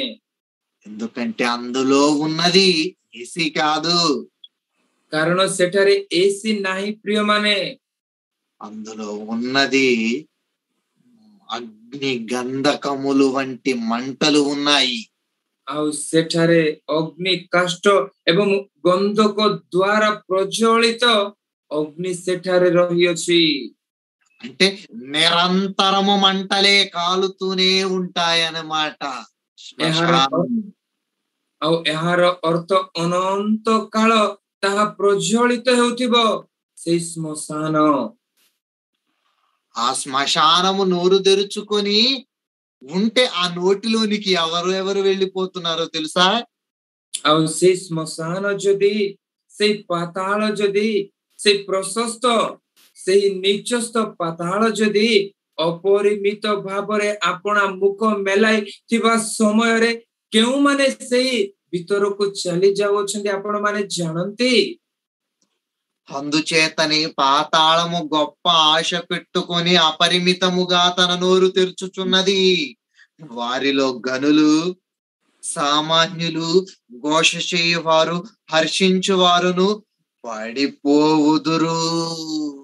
ଦେଖନ୍ତୁ ସେହି ଜିସାୟ ପୁସ୍ତକ 5 ଅଧ୍ୟାୟ 14 ପଦକୁ ପୁନର୍ବାର ଯେ ପାତାଳ ଆପଣାର ମୁଖ ଅପରିମିତ ଭାବରେ ମେଲାଇ ରଖିଅଛି ଆଉ ସେ ଭିତରକୁ କିଏ କିଏ ଚାଲି ଯାଉଅଛନ୍ତି ଆପଣ ମାନେ ଜାଣନ୍ତି? ସେଠାରେ ହିଁ ଲେଖାଯାଏ, ଦେଖନ୍ତୁ ପ୍ରିୟ ମାନେ, ପୁଣି ସେମାନଙ୍କର ଗୌରବ ଓ ସେମାନଙ୍କର ଲୋକାରଣ୍ୟ ଓ ସେମାନଙ୍କର କଳହ ଓ ସେମାନଙ୍କ ମଧ୍ୟରେ ଉଲ୍ଲାସକାରୀ ଲୋକ ତହିଁ ମଧ୍ୟକୁ ଓହ୍ଲାଇ ଯାଆନ୍ତି। పిల్లరా, ఈ లోకంలో మనుషులు తమకు తెలియకపోయినా ఒక వాస్తవమైన మాటను మాట్లాడతారండి. ଆଉ ପ୍ରିୟ ଈଶ୍ୱରଙ୍କ ସନ୍ତାନ ମାନେ ଏଇ ଜଗତରେ ଥିବା ମନୁଷ୍ୟ ମାନେ ଗୋଟିଏ ବିଷୟ ଜାଣିନଥିଲେ ସୁଦ୍ଧା ସେମାନେ ଏକ ବାସ୍ତବ କଥା ମାନଙ୍କୁ କୁହନ୍ତି। ఏంటో తెలుసా ప్రియులారా ఆ మాట? ଆଉ ସେଇ କଥା କଣ ଆପଣ ମାନେ ଜାଣନ୍ତି ପ୍ରିୟ ମାନେ? ధనవంతుడైనా పేదవాడైనా అందరూ వెళ్ళాలి పాత శ్మశానానికి, అందరూ పాతి పెట్టబడాలి అని అంటున్నారు. ଆଉ ଏଇ ଜଗତର ଲୋକମାନେ ଜାଣି ନଥିଲେ ସୁଦ୍ଧା, ସେଇ ଉପରେ ସବିଶେଷ ଜ୍ଞାନ ନଥିଲେ ସୁଦ୍ଧା ସେମାନେ କହୁଥିବା କଥା ହେଉଅଛି, ଧନୀ ବ୍ୟକ୍ତି ହେଉ, ଗରିବ ବ୍ୟକ୍ତି ହେଉ, ଦରିଦ୍ର ହେଉ, ଯେକୌଣସି ବ୍ୟକ୍ତି ମଧ୍ୟ ମୃତ୍ୟୁବରଣ କଲେ ଶ୍ମଶାନକୁ ଯିବାର ଅଛି ଆଉ ସମାଧିସ୍ଥ ହେବାର ଅଛି ବୋଲି ଗୋଟିଏ ବିଷୟ କହୁଅଛନ୍ତି। నువ్వు మట్టిలోనికే వెళ్ళాలి, నేను మట్టిలోనికి వెళ్ళాలి, ఈ శరీరం మట్టే అని అంటున్నారు. కానీ ପ୍ରିୟ ଈଶ୍ୱରଙ୍କ ସନ୍ତାନ ମାନେ ତୁମେ ମଧ୍ୟ ମାଟି ମଧ୍ୟକୁ ଯିବାର ଅଛି, ମୁଁ ମଧ୍ୟ ଦିନେ ନା ଦିନେ ସେ ମାଟିକୁ ଯିବାର ଅଛି। ଏଇ ଶରୀର ହିଁ ମାଟି ବୋଲି କହୁଅଛନ୍ତି, କିନ୍ତୁ ప్రతి మనిషి మట్టే అని తెలుసుకున్నారు. కానీ పాతాళానికి ప్రతి మనిషి వెళుతున్నాడని మాత్రం తెలుసుకోలేకపోయారు. ଆଉ ଏଇ ସମସ୍ତ ବିଷୟ ଜାଣିଥିବା ଏଇ ମନୁଷ୍ୟ ମାଟି ବୋଲି କହୁଅଛି, କିନ୍ତୁ ମାଟି ହୋଇଥିବା ଏଇ ମନୁଷ୍ୟ ଯେ ସମସ୍ତେ ପାତାଳକୁ ଚାଲି ଯାଉଅଛନ୍ତି ଏଇ ବିଷୟ ସେମାନେ ଜାଣିପାରିଲେ ନାହିଁ। ఈ పాతాళానికి మనుషులు వెళుతున్నారు కదా, ఎలా వెళుతున్నారు? ଆଉ ଏଇ ପାତାଳକୁ ମନୁଷ୍ୟ ମାନେ ଯାଉଅଛନ୍ତି ନା, ତାହେଲେ କେଉଁ ପ୍ରକାର ଏମାନେ ଯାଉଅଛନ୍ତି? ఈ పాతాళానికి దేవుడు రకరకాల పేర్లతో పిలిచాడండి. ଆଉ ଏଇ ପାତାଳକୁ ଆମମାନଙ୍କର ସୃଷ୍ଟିକର୍ତ୍ତା ଈଶ୍ୱର ଭିନ୍ନ ଭିନ୍ନ ନାମରେ ସମ୍ବୋଧନ କରିଅଛନ୍ତି। ఇంతకి ఏమని ఇంకొక పేరుతో ఆయన పిలుస్తూ దానిని వర్ణిస్తూ చెప్తున్నాడంటే ଆଉ ଏଇ ପାତାଳକୁ ଅନ୍ୟ ଏକ ନାମରେ ସେ ସମ୍ବୋଧନ କରି କଣ କହୁଅଛନ୍ତି ମାନେ ఆది కాండము 42 అధ్యాయం 38వ వచనం ప్రియులారా. ఆది కాండము 48 42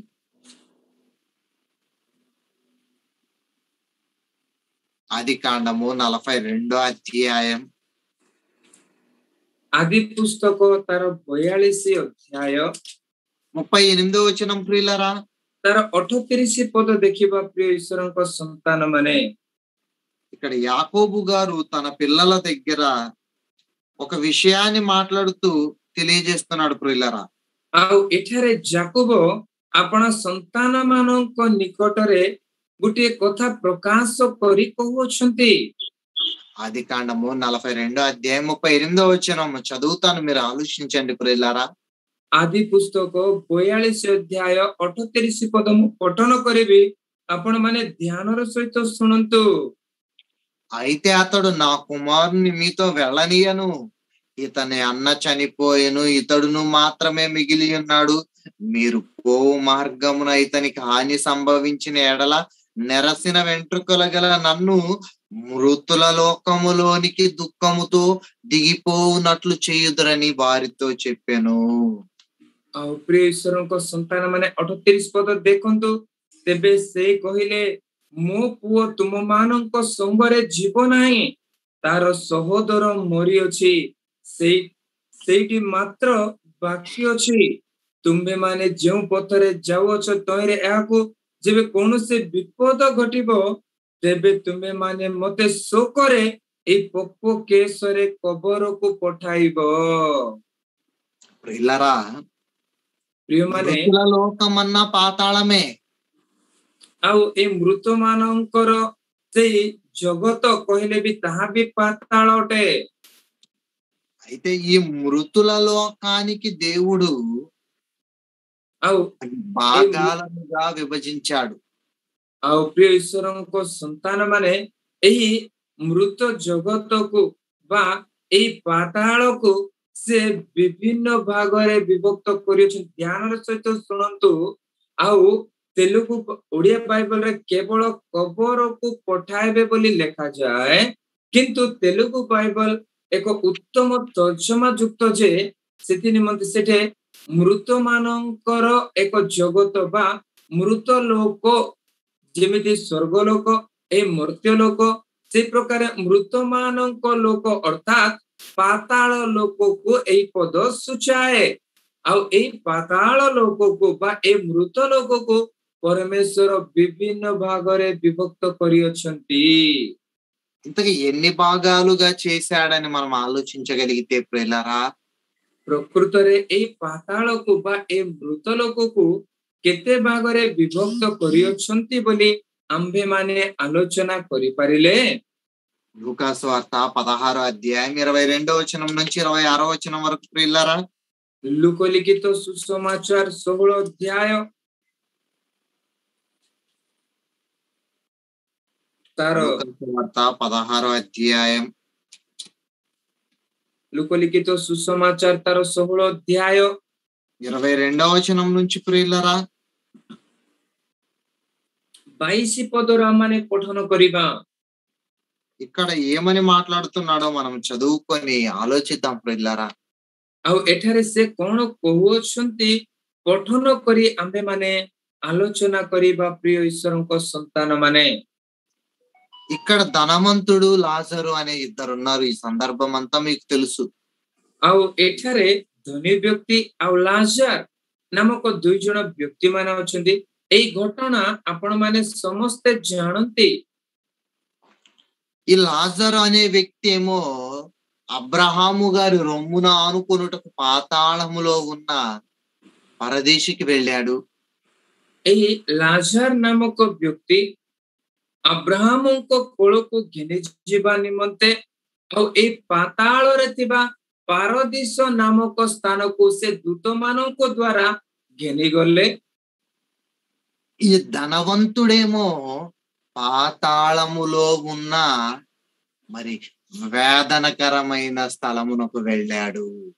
କିନ୍ତୁ ଏଇ ଧନବାନ ବା ଏଇ ଧନୀ ବ୍ୟକ୍ତି ସେଇ ପାତାଳରେ ଥିବା ଯନ୍ତ୍ରଣାମୟ ସ୍ଥାନକୁ ସେ ଚାଲିଗଲା। వారికి అనగా పరదేశులో ఉన్న వారికి, పాతాళములో వేదనలో ఉన్న వారికి మధ్యలో ఒక అగాధం ఉంది. ପ୍ରିୟ ଈଶ୍ୱରଙ୍କ ସନ୍ତାନ ମାନେ ପାତାଳରେ ଥିବା ସେହି ପାରଦୀଶ ଏବଂ ସେଇ ପାତାଳରେ ଥିବା ଏଇ ଯନ୍ତ୍ରଣାମୟକ ସ୍ଥାନ ବା ସେଇ ଯନ୍ତ୍ରଣାଦାୟକ ସ୍ଥାନ ମଧ୍ୟରେ ଏକ ବୃହତ୍ ବ୍ୟବଧାନ ରହିଅଛି, ଏକ ଅନ୍ଧକାର ଗହ୍ୱର ରହିଅଛି। అసలు ఈ పాతాళాన్ని మనుషులు ఈ రోజు వెళుతున్నారు, కానీ దేవుడు ఎవరి కోసం చేశాడు? ପ୍ରକୃତରେ ପ୍ରିୟ ଈଶ୍ୱରଙ୍କ ସନ୍ତାନ ମାନେ ଆଉ ପ୍ରତ୍ୟେକ ଲୋକ ଯିଏ ମୃତ୍ୟୁ ଉତ୍ତାରେ ଏଇ ପାତାଳକୁ ଯାଉଅଛନ୍ତି, ପ୍ରକୃତରେ ଏଇ ପାତାଳ ଈଶ୍ୱର କାହା ନିମନ୍ତେ କରିଅଛନ୍ତି? ఎవరిని బంధించాలని, ఎవరిని చంపాలని చేసి, ఎవరిని కాల్చాలని చేశాడు? ଆଉ କାହାକୁ ସେଇ ପାତାଳରେ ପ୍ରଜ୍ୱଳିତ କରିବା ନିମନ୍ତେ, କାହାକୁ ସେଇ ସ୍ଥାନରେ ରଖିବା ନିମନ୍ତେ ସେ ତାହାକୁ ନିର୍ମିତ କରିଅଛନ୍ତି? లోకాన్ని అడిగితే చెప్పదు. ଆଉ ଏଇ ଜଗତକୁ ଏଇ ପ୍ରଶ୍ନ ପଚାରିଲେ ସେମାନେ କହିପାରିବେ ନାହିଁ ବା କହିବେ ନାହିଁ। మనము పరిశీలించి తెలుసుకోవాలి బైబిల్ను. କିନ୍ତୁ ଆମ୍ଭେମାନେ ବାଇବଲକୁ ଅନୁସନ୍ଧାନ କରି ଜାଣିବାର ଆବଶ୍ୟକତା ରହିଅଛି। కనుక ప్రియులారా, యూదా పత్రిక 1వ అధ్యాయం 6వ వచనం చదువుకుందాం ప్రియులారా. ଆଉ ସେଥିପାଇଁ ପ୍ରିୟ ଈଶ୍ୱରଙ୍କ ସନ୍ତାନ ମାନେ యూదా పత్రిక 1వ అధ్యాయం 6వ వచనం. ଜିହୁଦା ପୁସ୍ତକ 1 ଅଧ୍ୟାୟ ତାର 6 ପଦ। ଜିହୁଦା ପୁସ୍ତକ ବା ଜିହୁଦାଙ୍କ ପତ୍ର 1 ଅଧ୍ୟାୟ ତାର 6 ପଦ। ఏమంటున్నాడు ప్రియులారా ఇక్కడ చూడగలిగితే? ଆଉ ଏଠାରେ ଲେଖା ଯାଇଥିବା ବିଷୟ ଆପଣ ମାନେ ଦେଖିପାରିଲେ? మరియు తమ ప్రధానత్వమును నిలుపుకొనక తమ నివాస స్థలమును విడిచిన దేవదూతలను మహాదినమున జరుగు తీర్పు వరకు కటిక చీకటిలో నిత్య పాశములో ఆయన బంధించి భద్రము చేసెను. ଆଉ ଦେଖନ୍ତୁ ପ୍ରିୟ ଈଶ୍ୱରଙ୍କ ସନ୍ତାନ ମାନେ ଜିହୁଦାଙ୍କ ପତ୍ର 1 ଅଧ୍ୟାୟ 6 ପଦ। ଆଉ ସେ ଅନ୍ଧକାରମୟ ଗହ୍ୱର ହେଉ, ସେ ଯନ୍ତ୍ରଣାଦାୟକ ସ୍ଥାନ ହେଉ, ସେ ପାତାଳ ହେଉ, ସେ କାହା ନିମନ୍ତେ ସେ ନିର୍ମିତ କରିଅଛନ୍ତି ବୋଲି ଆମମାନେ ଦେଖିପାରିଲେ। 6 ପଦ ଦେଖନ୍ତୁ, ପୁଣି ଯେଉଁ ଦୂତ ମାନେ ଆପଣା ଆପଣା ଉଚ୍ଚ ପଦ ନ ରଖି ନିଜ ନିଜ ବାସସ୍ଥାନ ପରିତ୍ୟାଗ କଲେ, ସେମାନଙ୍କୁ ସେ ମହାବିଚାର ଦିନ ପର୍ଯ୍ୟନ୍ତ ଚିରସ୍ଥାୟୀ ବନ୍ଧନରେ ଆବଦ୍ଧ କରି ଅନ୍ଧକାରମୟ ସ୍ଥାନରେ ରଖିଅଛନ୍ତି। ఇక్కడ చీకటి అని ఒక మాట మాట్లాడుతున్నాడంటే అది మహాభయంకరమే. ପ୍ରିୟ ଈଶ୍ୱରଙ୍କ ସନ୍ତାନ ମାନେ ଦେଖନ୍ତୁ, ସେଠାରେ ଅନ୍ଧକାରମୟ ନାମକ ଗୋଟେ ପଦ କହୁଛନ୍ତି, ମାନେ ଏହା ଅତି ଭୟଙ୍କର ଅଟେ। ఆ ప్రాంతములో మంటలు ఉంటాయి, కాలుతూ ఉంటాయి, కానీ వెలుగే ఉండదంటే అది ఎలాంటి మంటలండి?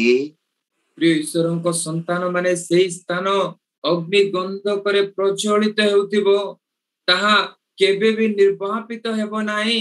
ସେଠି ଆଲୋକ ନଥିବ, ଅନ୍ଧକାରମୟ ଥିବ କହିଲେ ସେ ଅଞ୍ଚଳ କେତେ ଯେ ଭୟଙ୍କର ଆପଣ ମାନେ ତାହା ଜ୍ଞାତ ହୋଇପାରୁଥିବେ ବା ଆମେ ମାନେ ସମସ୍ତେ ତାହା ଜ୍ଞାତ ହୋଇପାରୁଅଛୁ। అందుకే ప్రియులారా, ఈ పాతాళం కోసం పేతురు గారు కూడా మాట్లాడుతూ దేవదూతల విషయాన్ని తెలుపుతున్నాడు చూడండి.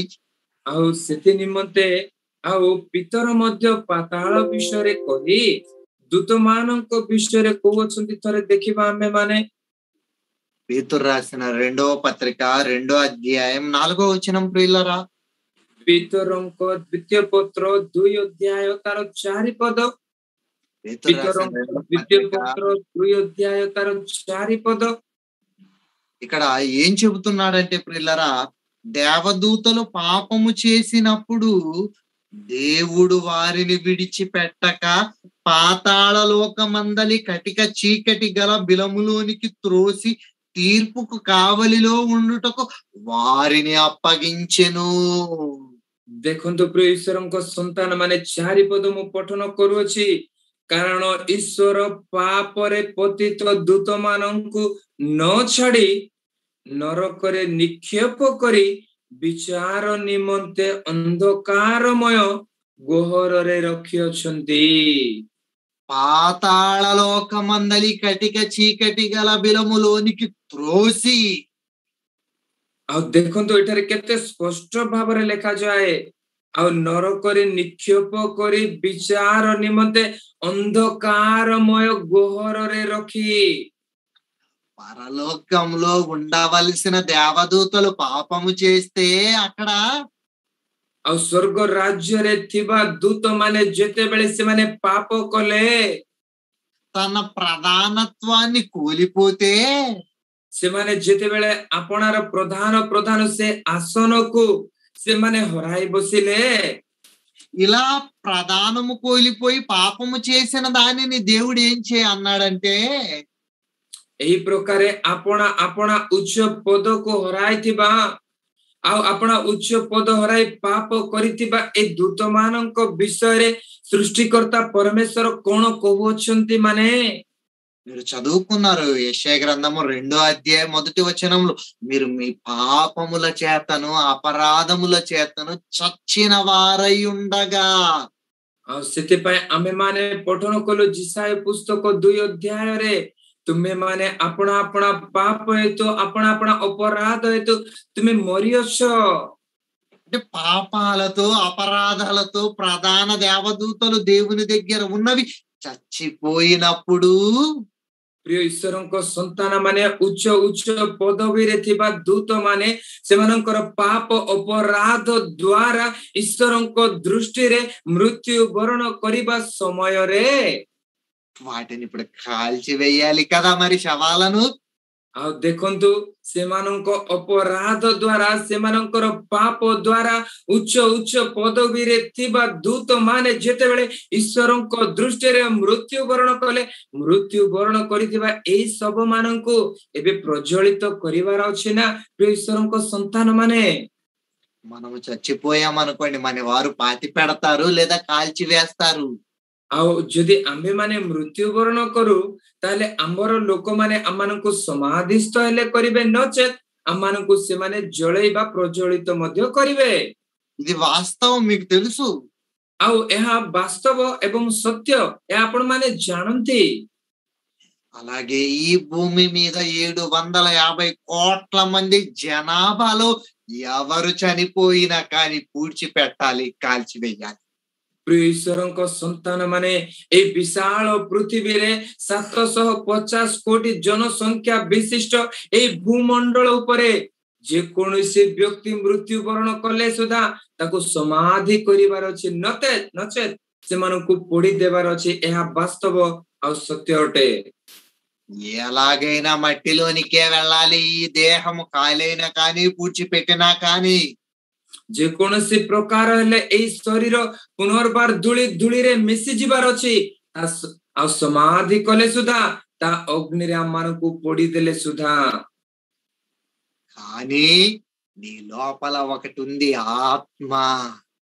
କିନ୍ତୁ ପ୍ରିୟ ଈଶ୍ୱରଙ୍କ ସନ୍ତାନ ମାନେ ମାନଙ୍କ ମଧ୍ୟରେ ଜଣେ ବ୍ୟକ୍ତି ବାସ କରୁଅଛନ୍ତି, ସେ ఆత్మ ଅଟନ୍ତି। శరీరము కాలిపోయింది, శరీరము మట్టిలో పెట్టేశారు, మరి ఆత్మ ఏమైపోయింది? ପ୍ରିୟ ଈଶ୍ୱରଙ୍କ ସନ୍ତାନ ମାନେ ଠିକ ଅଛି, ଏଇ ଶରୀରକୁ ତ ମାଟିରେ ସମାଧି କଲେ, ମାଟିରେ ପୁନର୍ବାର ମିଶିଗଲା। ଏଇ ଶରୀରକୁ ଅଗ୍ନିରେ ଜାଳିଦେଲେ, ପୁନର୍ବାର ଏହା ମାଟିରେ ମିଶିଗଲା, ଠିକ ଅଛି। ఆత్మର పరిస్థితి କଣ? ఆత్మ କୁଆଡ଼େ ଗଲା? అదేమైపోయిందో తెలుసా? ఒక్కసారి ఆత్మలకు పట్టే గతి ఏంటో చూడండి ఇక్కడ. ଆଉ ପ୍ରିୟ ଈଶ୍ୱରଙ୍କ ସନ୍ତାନ ମାନେ ଥରେ ସେ ଆତ୍ମାଙ୍କର ପରିସ୍ଥିତି କଣ ଥରେ ଏଠାରେ ଦେଖନ୍ତୁ ଆପଣ ମାନେ। ఏంటో తెలుసా? పాతాళములోనికి వెళ్ళిపోయాయి. ଆଉ ସେ ఆత్మ గుడిକ పాతాళ మధ్యకు ଚାଲିଗଲେ అక్కడ ఉన్న మంటలు కాలదు. ଆଉ ଦେଖନ୍ତୁ ସେଠାରେ ଥିବା ସେ ଅଗ୍ନି କେବେ ବି ନିର୍ବାପିତ ହେବ ନାହିଁ. నీ ఆత్మ కాలిపోదు, నువ్వు అందులో మాడి మసైపోలేవు. ଆଉ ସେ ଆତ୍ମା ଆଉ ସେଠାରେ ମୃତ୍ୟୁ ହେବ ନାହିଁ, ତାର ସେ ଅଗ୍ନି ଗନ୍ଧକରେ ଜଳି ଆମ୍ଭେମାନେ ବିନଷ୍ଟ ହେବା ନାହିଁ ସେଠାରେ. అందుకే దేవదూతలు పాపము చేసినప్పుడు దేవుడు వాటిని విడిచిపెట్టక పాతాళములో బంధించనట. ଆଉ ଯେତେବେଳେ ଆଉ ସେଇ ଉଚ୍ଚ ଉଚ୍ଚ ପଦବୀରେ ଥିବା ସେଇ ଦୂତ ମାନେ ପାପ କଲେ, ଈଶ୍ୱର ପାପରେ ପତିତ ଦୂତ ମାନଙ୍କୁ ନ ଛାଡି ନରକରେ ନିକ୍ଷେପ କରି ବିଚାର ନିମନ୍ତେ ଅନ୍ଧକାରମୟ ଗୃହରେ ତାଙ୍କୁ ବନ୍ଦୀ କରି ରଖିଅଛନ୍ତି. దేవుడు పాపాలతో దేవదూతలు చచ్చిపోతేనే పాతాళములో కాల్చినప్పుడు అవి శవాలని ଆଉ ପ୍ରିୟ ଈଶ୍ୱରଙ୍କ ସନ୍ତାନ ମାନେ ଯେତେବେଳେ ପାପରେ ପତିତ ଦୂତ ମାନେ ଆଉ ପାପ କରି ଈଶ୍ୱରଙ୍କ ଦୃଷ୍ଟିରେ ମୃତ୍ୟୁ ବରଣ କଲେ, ସୃଷ୍ଟିକର୍ତ୍ତା ଈଶ୍ୱର ସେମାନଙ୍କୁ ସବୁ ଦୃଷ୍ଟିରେ ଦେଖି ସେମାନଙ୍କୁ ଯଦି ସେ ପାତାଳର ସେ ଅଗ୍ନିମୟ ସ୍ଥାନରେ ସେମାନଙ୍କୁ ପ୍ରଜ୍ୱଳିତ କରୁଅଛନ୍ତି. అలాంటి పాతాళానికి మరలా వెళ్ళండి అని ఒకవేళ దేవదూతలకు చెబితే అందులోనికి వెళ్ళగలవావి? ଆଉ ସେଇ ପାତାଳରୁ ତୁମେ ଚାଲି ଯାଅ ବୋଲି, ବାହାରି ଆସ ବୋଲି ସେମାନଙ୍କୁ କହିଲେ ସେମାନେ ସେ ପାତାଳରୁ ବାହାରି ଆସିପାରିବେ କି ସେ ଦୂତ ମାନେ? పాతాళానికి వెళ్ళి ఈ భూమి మీదకి వచ్చిన దేవదూతలు యేసుక్రీస్తుని ఏమని బ్రతిమలాడుకుంటున్నాయో బైబిల్లో చూడండి. ପ୍ରିୟ ଈଶ୍ୱରଙ୍କ ସନ୍ତାନ ମାନେ ସେଇ ପାତାଳ ମଧ୍ୟକୁ ଯାଇ ଭୂପୃଷ୍ଠ ଉପରକୁ ଫେରି ଆସିଥିବା ଆଉ ସେଇ ଦୂତ ମାନେ ପ୍ରଭୁ ଯୀଶୁ ଖ୍ରୀଷ୍ଟଙ୍କ ନିକଟରେ କେଉଁ ପ୍ରକାର ନିବେଦନ କରୁଅଛନ୍ତି, ଥରେ ଆପଣ ମାନେ ବାଇବଲ ଦେଖନ୍ତୁ ପ୍ରିୟ ମାନେ. లూకాసు వార్త 8వ అధ్యాయం 3వ వచనం ప్రియులరా. ଲୋକଲିଖିତ ସୁସମାଚାର 8 ଅଧ୍ୟାୟ 3 ପଦ ପ୍ରିୟ ମାନେ. లూకాసు వార్త 8వ అధ్యాయం 3వ వచనం. ଲୋକଲିଖିତ ସୁସମାଚାର 8 ଅଧ୍ୟାୟ 3 ପଦ. క్షమించండి ప్రియులరా, 30వ వచనం. లూకాసు వార్త 8వ అధ్యాయం 30వ వచనం మనం చూడగలిగితే, ଆଉ କ୍ଷମା କରିବେ 30 ପଦ ଦେଖନ୍ତୁ. ଲୋକଲିଖିତ ସୁସମାଚାର 8 ଅଧ୍ୟାୟ 30 ପଦ. యేసు నీ పేరేమని వానిని అడుగగా, ଆଉ ଯୀଶୁ ତାହାଙ୍କୁ ପଚାରିଲେ ତୋର ନାଁ କଣ? చాలా దయములు వానిలో చొచ్చి ఉండేను కనుక వాడు తన పేరు సేన అని చెప్పి పాతాళములోనికి పంపుటకు తమకు ఆజ్ఞాపింపవద్దని ఆయనను వేడుకొనెను. ଆଉ ଦେଖନ୍ତୁ 30-31 ପଦ ମୁଁ ପଠନ କରିବି, ଧ୍ୟାନର ସହିତ ଶୁଣନ୍ତୁ. ଯୀଶୁ ତାହାଙ୍କୁ ପଚାରିଲେ ତୋର ନାଁ କଣ? ସେ କହିଲା ବାହିନୀ, କାରଣ ଅନେକ ଭୂତ ତାଠାରେ ପ୍ରବେଶ କରିଥିଲା. ପୁଣି ସେ ଯେପରି ସେମାନଙ୍କୁ ରସା ତଳକୁ ଯିବା ପାଇଁ ଆଜ୍ଞା ନ ଦିଅନ୍ତି, ଏଥିପାଇଁ ସେମାନେ ତାହାକୁ ବିନତି କରିବାକୁ ଲାଗିଲେ. పాతాళమునకు పంపించద్దు ప్రభు అంటున్నాయి యేసుక్రీస్తుని. ଆଉ ଦେଖନ୍ତୁ ପ୍ରଭୁ ଯୀଶୁଙ୍କ ନିକଟରେ ସେମାନେ ଏଇ ପ୍ରକାର ବିନତି କରୁଅଛନ୍ତି, ପ୍ରଭୁ ସେଇ ରସା ତଳକୁ ଯିବା ପାଇଁ ଆମମାନଙ୍କୁ ଆଜ୍ଞା ଦିଅନ୍ତୁ ନାହିଁ. ఇటు పాతాళానికి వద్దా? ପାତାଳକୁ ଯିବା ଦରକାର ନାହିଁ କି? వద్దు, ఎందుకంటే అది హేయమైన శ్మశానము. ନାହିଁ, କାହିଁକି ମାନେ ତା ଏକ ଭୟଙ୍କର ଏକ ଶ୍ମଶାନ ଅଟେ. ఇది మీరు శ్మశానానికి వెళ్ళాలని అనుకుంటారా? భయపడిపోతారు మీరే ఈ లోకంలో శ్మశానానికి. ଆଉ ଏଇ ଜଗତରେ ବଞ୍ଚୁଥିବା ଆମ୍ଭେମାନେ ଶ୍ମଶାନକୁ ଯିବ କି କହିଲେ ଆମମାନେ ଭୟରେ କମ୍ପିତ ହୋଇଥାଉ, ବଞ୍ଚିଥିବା ଆମ୍ଭେମାନେ ଶ୍ମଶାନକୁ ଯିବା ପାଇଁ. ఆ శ్మశానము పేరెత్తితేనే తిట్టేస్తూ ఉంటారు పిల్లలను. ଆଉ ସେ ଶ୍ମଶାନର ନାଁ ଉଠେଇଲେ ହିଁ ଛୋଟ ପିଲାମାନଙ୍କୁ ହେଲେ ଆମ୍ଭେମାନେ ତାଙ୍କୁ ଗାଳି ଦେଇଥାଉ. మరి పాతాళం అనగా హేయమైన శ్మశానములో నుంచి వచ్చిన దేవదూతలు అంటున్నాయి, మాకు వద్దు పాతాళము నాయనా అంటున్నాయంటే ପ୍ରିୟ ଈଶ୍ୱରଙ୍କ ସନ୍ତାନ ମାନେ ସେ ପାତାଳରୁ ଅର୍ଥାତ୍ ହେୟ ସେଇ ଶ୍ମଶାନରୁ, ସେ ବିରାଟ ଶ୍ମଶାନରୁ ଆସିଥିବା ଦେବଦୂତ ମାନେ, ଏଇ ଦୂତ ମାନେ କହୁଛନ୍ତି ପ୍ରଭୁ ସେ ରସାତଳକୁ ଯିବା ପାଇଁ ଆମମାନଙ୍କୁ ଆଜ୍ଞା ଦିଅନ୍ତୁ ନାହିଁ ବୋଲି ସେମାନେ କହୁଅଛନ୍ତି। ମାନେ ఆ పాతాళము ସେହି ପାତାଳ దేవదూతలనే కాదు, କେବଳ ଦୂତ ମାନଙ୍କୁ ନୁହେଁ ପ୍ରିୟ ମାନେ, ఆనాడు దేవదూతలను దేవుడు వేశాడు, ఈ రోజు ఏం చేస్తుందో తెలుసా పాతాళం? ପ୍ରିୟ ଈଶ୍ୱରଙ୍କ ସନ୍ତାନ ମାନେ ସେହି ଦିନରେ ପାପ କରିଥିବା ଦୂତ ମାନଙ୍କୁ ନ ଛାଡି ସେ ପାତାଳର ସେ ଅଗ୍ନିମୟ ଗନ୍ଧକ ହ୍ରଦକୁ ସେମାନଙ୍କୁ ସେ ପଠାଇଲେ। କିନ୍ତୁ ଆଜି ପାତାଳ କଣ କରୁଅଛନ୍ତି ଆପଣ ମାନେ ଜାଣନ୍ତି? యోబు గ్రంథము 21వ అధ్యాయం 13వ వచనం చూడండి ప్రియులారా. ଆୟୋବ ପୁସ୍ତକ 21 ଅଧ୍ୟାୟ ତାର 13 ପଦକୁ ଦେଖନ୍ତୁ ପ୍ରିୟ ଈଶ୍ୱରଙ୍କ ସନ୍ତାନ ମାନେ। యోబు గ్రంథము 21వ అధ్యాయము 13వ వచనం ప్రియులారా. ଆୟୋବ ପୁସ୍ତକ 21 ଅଧ୍ୟାୟ ତାର 13 ପଦ। వారు శ్రేయస్సు కలిగి తమ దినములు గడుపుదురు, ఒక క్షణములోనే పాతాళమునకు దిగిపోవుదురు. ସେମାନେ ସମୃଦ୍ଧିରେ ଆପଣା ଆପଣା ଦିନ କ୍ଷେପଣ କରନ୍ତି, ଏକ ନିମିଷରେ ସେମାନେ ପାତାଳକୁ ଓହ୍ଲାଇ ଯାଆନ୍ତି। వారు శ్రేయస్సు కలిగి తమ దినములు గడుపుదురు, ఒక క్షణములో పాతాళానికి దిగిపోదురంటే ଆଉ ଦେଖନ୍ତୁ କେତେ ସ୍ପଷ୍ଟ, ସେମାନେ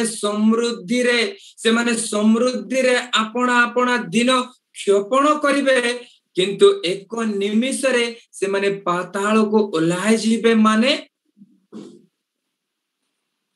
వినరా, ఈ లోకంలో మీ కళ్ళ ముందు ఎవరైనా చనిపోతే మీరు కాల్చడానికి టైం పట్టొచ్చు, ఊడ్చడానికి టైం పట్టొచ్చు. ପ୍ରିୟ ଈଶ୍ୱରଙ୍କ ସନ୍ତାନ ମାନେ ଏଇ ସମାଜରେ ଆମମାନଙ୍କ ଚକ୍ଷୁ ସମ୍ମୁଖରେ ଯଦି କେହି ମୃତ୍ୟୁବରଣ କରନ୍ତି, ତାହାଙ୍କୁ ସମାଧିସ୍ଥ କରିବା ପାଇଁ ସମୟ ଲାଗିପାରେ, ସେମାନଙ୍କୁ ଅଗ୍ନି ଦ୍ୱାରା ଜାଳିବା ପାଇଁ ହୁଏତ ଆମକୁ ସମୟ ଲାଗିପାରେ। కానీ ఒకవేళ ఈ భూమి మీద పాపములతో గనుక మరణిస్తే କିନ୍ତୁ ଯଦି ଏଇ ଭୂପୃଷ୍ଠ ଉପରେ ଜଣେ ବ୍ୟକ୍ତି ଯଦି ଆପଣା ପାପ ଦ୍ୱାରା ପାପରେ ରହି ମୃତ୍ୟୁବରଣ କଲେ, ఒక క్షణములో పాతాళానికి దిగిపోదురు. ସେମାନେ ଏକ ନିମିଷରେ ପାତାଳକୁ ଓହ୍ଲାଇ ଯିବେ। ఇటు ఒక క్షణములోనా? କଣ ଏକ ନିମିଷରେ ପାତାଳକୁ ଓହ୍ଲାଇ ଯିବେ କି? అవునండి, ఒక క్షణములోనే వెళ్ళిపోతారు అందరూ పాతాళానికి. ହଁ ପ୍ରିୟ ମାନେ, ଏକ ନିମିଷରେ ହିଁ ସେମାନେ ଓହ୍ଲାଇ ଯିବେ ପାତାଳକୁ। మరి పాతాళాన్ని తప్పించుకోవాలనే ఆలోచన ఎందరికి ఉంది చెప్పండి? ତାହେଲେ ଆଜି ସେଇ ପାତାଳରୁ ରକ୍ଷା ପାଇବା ପାଇଁ, ସେଇ ପାତାଳକୁ ତ୍ୟାଗ କରିବା ପାଇଁ ଚିନ୍ତାଧାରା ଆଜି କେତେ ଜଣଙ୍କ ମଧ୍ୟରେ ଅଛି କୁହନ୍ତୁ ପ୍ରିୟ ମାନେ? విన్నారా, ఈ లోకంలో మనిషి చచ్చిపోతే కాల్చివేశారు, పూడ్చివేశారు. దేవుని దృష్టిలో చచ్చిపోతే పాతాళములో వేశాడు. ପ୍ରିୟ ଈଶ୍ୱରଙ୍କ ସନ୍ତାନ ମାନେ, ଏଇ ଜଗତ ଦୃଷ୍ଟିରେ ଜଣେ ବ୍ୟକ୍ତି ମୃତ୍ୟୁ ବରଣ କଲେ ତାକୁ ସମାଧିସ୍ଥ କରିବେ, ନଚେତ୍ ତାକୁ ପୋଡ଼ି ଦେବେ।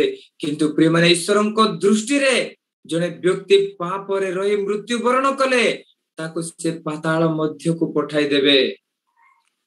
మీరు మీ పాపముల చేతను అపరాధముల చేతన చచ్చిన మనము ఈ లోకంలో అలాగే గనుక ప్రాణము విడిచి పెడితే ଆଉ ଆମ୍ଭେମାନେ ଆପଣା ଆପଣା ପାପ ଦ୍ୱାରା, ଅପରାଧ ଦ୍ୱାରା ଜୀବନ ଯାପନ କରି ଏଇ ପୃଥିବୀ ପୃଷ୍ଠରେ ଆପଣା ଜୀବନ ଛାଡ଼ିଲେ ବା ଆମ୍ଭେମାନେ ମୃତ୍ୟୁ ବରଣ କଲେ, మనము వెళ్ళేది ఎక్కడికో తెలుసా? ఒక క్షణములో పాతాళం అనగా శ్మశానానికి వెళ్ళిపోతుంది ఆత్మ. आंबे माने एक निमिषरे से पाताल को ओह्लाइजिबा अर्थात से भयंकर श्मशान को आमानकर आत्मा ओह्लाइजिबो प्रिय माने మీరు ఏమైనా వెళ్ళాలనుకుంటున్నారా అక్కడికి? ఆలోచించండి. आउ सेठा को जीवा पाई चिंता करूछंती कि तरे चिंता करंतु మీరు ఆ ప్రాంతానికి వెళ్ళకూడదనే ప్రియులారా ఈ పాతాళం అనే ఈ పాఠము చెప్పడం జరుగుతుంది. आपण माने जो प्रकार से स्थान को न जानतु सेति पाई पाताल नामक एई शिक्षा अंश को आपण मानक सम्मुख को आंबे माने आणुछु కనుక ప్రియులారా మనం ఇప్పుడు ఏం చెయ్యాలి పాతాళాన్ని తప్పించుకోవాలంటే?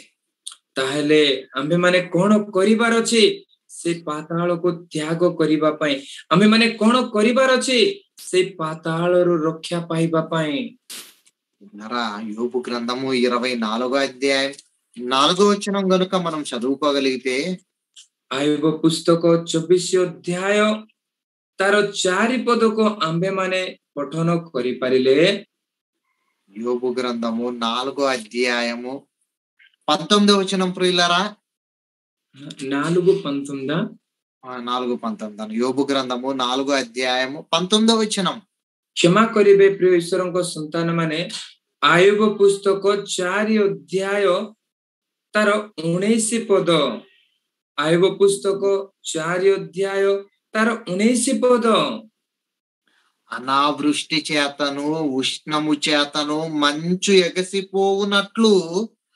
పాతాళము పాపము చేసిన వారిని పట్టుకొనును. आ प्रिय ईश्वरଙ୍କ संतान माने అంతన ఒకసారి రెఫరెన్స్ చెప్తారా? యోబు గ్రంథము 24వ అధ్యాయము 19వ వచనం 24 అధ్యాయమా 24వ అధ్యాయం యోబు గ్రంథము 24వ అధ్యాయం 19వ వచనం అన్న क्षमा करिबे प्रिय ईश्वरଙ୍କ संतान माने लेखि रखंतु आयुब पुस्तक 24 अध्याय तार 19 पद आयुब पुस्तक 24 अध्याय तार 19 पद అనావృష్టి చేతను ఉష్ణము చేతను మంచు నీళ్లు ఎగసిపోవునట్లు పాతాళము పాపము చేసిన వారిని పట్టుకొనును. प्रिय ईश्वरଙ୍କ संतान माने देखंतु केते स्पष्ट भाବରେ लेखा जाए जेपरि अनावृष्टि ओ ग्रीष्म जल को सेही प्रकारे पाताल पापी माननको नष्ट करे పాపము చేసిన వారినే పట్టుకుంటుందంటే అందరూ పాపము చేసిన వారే కదా. ईश्वरଙ୍କ संतान माने देखंतु सेही प्रकारे पाताल पापी माननको धरे बा पाताल पापी माननको नष्ट करे बोली जदि लेखा जाए ताले तो समस्त पाप करि अछंती ना. మరి ఇప్పుడు పాతాళాన్ని తప్పించుకునేది ఎలాగా? ताले केउ प्रकार आमे पाताल रो रक्षा पाइबा केउ प्रकार से पाताल को आमे त्याग करिबा పాతాళము నుంచి మనము బయటపడాలి. ఇప్పుడు మార్గం ఏది? శ్మశానాన్ని తప్పించుకోవాలంటే ताले से पाताल रो से श्मशान रो रक्षा पाइबार से पथ कोन तार से स्थान कोन సామెతల గ్రంథము 15వ అధ్యాయం 24వ వచనం ప్రియులారా हितोपदेश 15 अध्याय तार 24 पद సామెతల గ్రంథము 15వ అధ్యాయము 24వ వచనం ప్రియులారా आउ आमे माने पूर्वरु पढिथिबा अंशटी हितोपदेश 15 अध्याय 24 पद క్రిందనున్న పాతాళమును తప్పించుకొనవలనని బుద్ధిమంతుడు పరమునకు పోవు జీవ మార్గమున నడుచును. आउ एठारे कहू अछंती देखंतु नीच स्थित पाताल को त्याग करिबा पई बुद्धिमान लोक निमंते जीवनर पथ ऊर्ध्वगामी క్రిందనున్న పాతాళమును తప్పించుకోవాలట. आउ देखंतु नीच स्थित पाताल को आंबे माने त्याग करिबार आवश्यकता रही अछि. ఈ లోకంలో శ్మశానానికి శరీరము వెళ్ళినా आउ క్రీస్తు రాకడలో లేవాలంటే आउ प्रिय ईश्वरଙ୍କ संतान माने एही जगत रे अमानଙ୍କ शरीर श्मशान को गले सुधा ଖ୍ରୀଷ୍ଟଙ୍କ ଦ୍ୱିତୀୟ ଆଗମନରେ ତା ପୁନରୁତ୍ଥିତ ହେବା ନିମନ୍ତେ నీ ఆత్మ పాతాళానికి వెళ్ళకూడదు పరలోకం వెళ్ళాలంటే. ଆଉ ଆମ୍ଭମାନଙ୍କର ଆତ୍ମା ଯେଉଁ ପ୍ରକାର ସ୍ୱର୍ଗ ରାଜ୍ୟ ଯିବ, ସେଥିପାଇଁ ଆମମାନଙ୍କର ଆତ୍ମା ଯେଉଁ ପ୍ରକାର ପାତାଳକୁ ଖସି ନ ଯିବ, ସେଥିରୁ ଆମ୍ଭେମାନେ ବାହାରିବାର ଆବଶ୍ୟକତା ରହିଅଛି। నీకు ఒకవేళ బుద్ధిమంతుడివైతే క్రీస్తును మార్గంలో నడుచుకో. ଯଦି ଆପଣମାନେ କିମ୍ବା ଆମ୍ଭେମାନେ ଶୁଣୁଥିବା ପ୍ରତ୍ୟେକ ଯଦି ବୁଦ୍ଧିମାନ ଅଟନ୍ତି, ତାହେଲେ ଖ୍ରୀଷ୍ଟଙ୍କ ମାର୍ଗରେ ଚାଲନ୍ତୁ। యేసుక్రీస్తు వారు మరణించాడు, కానీ మృత్యుంజయుడే పరలోకానికి వెళ్ళాడే తప్పించి పాతాళంలో ఉన్న శ్మశానానికి వెళ్ళలేదే. ପ୍ରିୟ ଈଶ୍ୱରଙ୍କ ସନ୍ତାନ ମାନେ ପ୍ରଭୁ ଯୀଶୁ ଖ୍ରୀଷ୍ଟ ମଧ୍ୟ ମୃତ୍ୟୁବରଣ କଲେ, କିନ୍ତୁ ମୃତ୍ୟୁଞ୍ଜୟ ଭାବରେ ଉଠି ସେ ସ୍ୱର୍ଗାରୋହଣ କଲେ, କିନ୍ତୁ ପାତାଳରେ ଥିବା ସେ ଶ୍ମଶାନକୁ, ସେ ଯନ୍ତ୍ରଣାଦାୟକ ସ୍ଥାନକୁ, ସେ ଅନ୍ଧକାର ଗହରକୁ ସେ ଯାଇନାହାନ୍ତି। మనము కూడా క్రీస్తు రెండవ రాకడలో లేచి పరలోకానికి వెళ్ళేవారుగా ఉన్నామా, లేదా నరకానికి అనగా శ్మశానానికి వెళ్ళేవారుగా ఉన్నామా అంటే ପ୍ରିୟ ଈଶ୍ୱରଙ୍କ ସନ୍ତାନ ମାନେ ଆମ୍ଭେମାନେ ମଧ୍ୟ ଯୀଶୁ ଖ୍ରୀଷ୍ଟଙ୍କ ଦ୍ୱିତୀୟ ଆଗମନରେ ପୁନରୁତ୍ଥିତ ହୋଇ ସ୍ୱର୍ଗ ରାଜ୍ୟକୁ ଯିବା ପାଇଁ ପ୍ରସ୍ତୁତ ବ୍ୟକ୍ତି ସଦୃଶ ଅଛୁ ନା ମୃତ୍ୟୁବରଣ କରି ସେ ଅନନ୍ତକାଳୀନ ସେ ଶ୍ମଶାନକୁ, ସେ ଭୟଙ୍କର ପାତାଳକୁ ଯିବା ପରି ଅଛୁ ବୋଲି ଥରେ ଆପଣା ଆପଣାକୁ ସମୀକ୍ଷା କଲେ। చివరిగా మనం ఈ మాటను చూసుకుందాం ప్రియులరా, ఏమంటున్నాడు ఇక్కడ. ଆଉ ପରିଶେଷରେ ଗୋଟିଏ କଥା ମାନେ ଦେଖିବା, ସେଠାରେ କଣ କହୁଛନ୍ତି ପ୍ରିୟମାନେ। మత్తయి సువార్త 25వ అధ్యాయం 41వ వచనం ప్రియులరా. ମାଥ୍ୟୁ ଲିଖିତ ସୁସମାଚାର 25 ଅଧ୍ୟାୟ ତାର 41 ପଦ। ପ୍ରିୟ ଈଶ୍ୱରଙ୍କ ସନ୍ତାନ ମାନେ మత్తయి రాసిన సువార్త 25వ అధ్యాయం 41వ వచనం ప్రియులరా. ମାଥ୍ୟୁ ଲିଖିତ ସୁସମାଚାର 25 ଅଧ୍ୟାୟ ତାର 41 పద। శపింపబడిన వారులారా, నన్ను విడిచి అపవాదికి వాని దూతలకును సిద్ధపరిచిన నిత్యాగ్నిలోనికి పోవుడి। ଆଉ ଦେଖନ୍ତୁ କହିବେ, ରେ ଶାପଗ୍ରସ୍ତ ମାନେ ମୋ ସମ୍ମୁଖରୁ ଦୂର ହୋଇ ଶୟତାନ ଓ ତାର ଦୂତମାନଙ୍କ ନିମନ୍ତେ ପ୍ରସ୍ତୁତ କରାଯାଇଥିବା ଅନନ୍ତ ଅଗ୍ନି ମଧ୍ୟକୁ ପ୍ରସ୍ଥାନ କର। అపవాదికి వాని దూతల కోసం చేశాను, కానీ నా పిల్లలైన మీరు వెళ్ళిపోతున్నారు అంటున్నాడు ఆయన। ଆଉ ଦେଖନ୍ତୁ, ଶୟତାନ ଏବଂ ତାର ଦୂତମାନଙ୍କ ନିମନ୍ତେ ମୁଁ ତାହା ପ୍ରସ୍ତୁତ କରିଥିଲି, କିନ୍ତୁ ମୋର ସନ୍ତାନ ଯେ ତୁମେମାନେ ସେଠାକୁ ଚାଲି ଯାଉଅଛ। కనుక ప్రియులారా ఆలోచించండి, పాతాళమును తప్పించుకొనుటకే మనం ఈ లోకములో క్రీస్తు మార్గాన్న నడిచి పరదేశికి వెళ్ళాలి।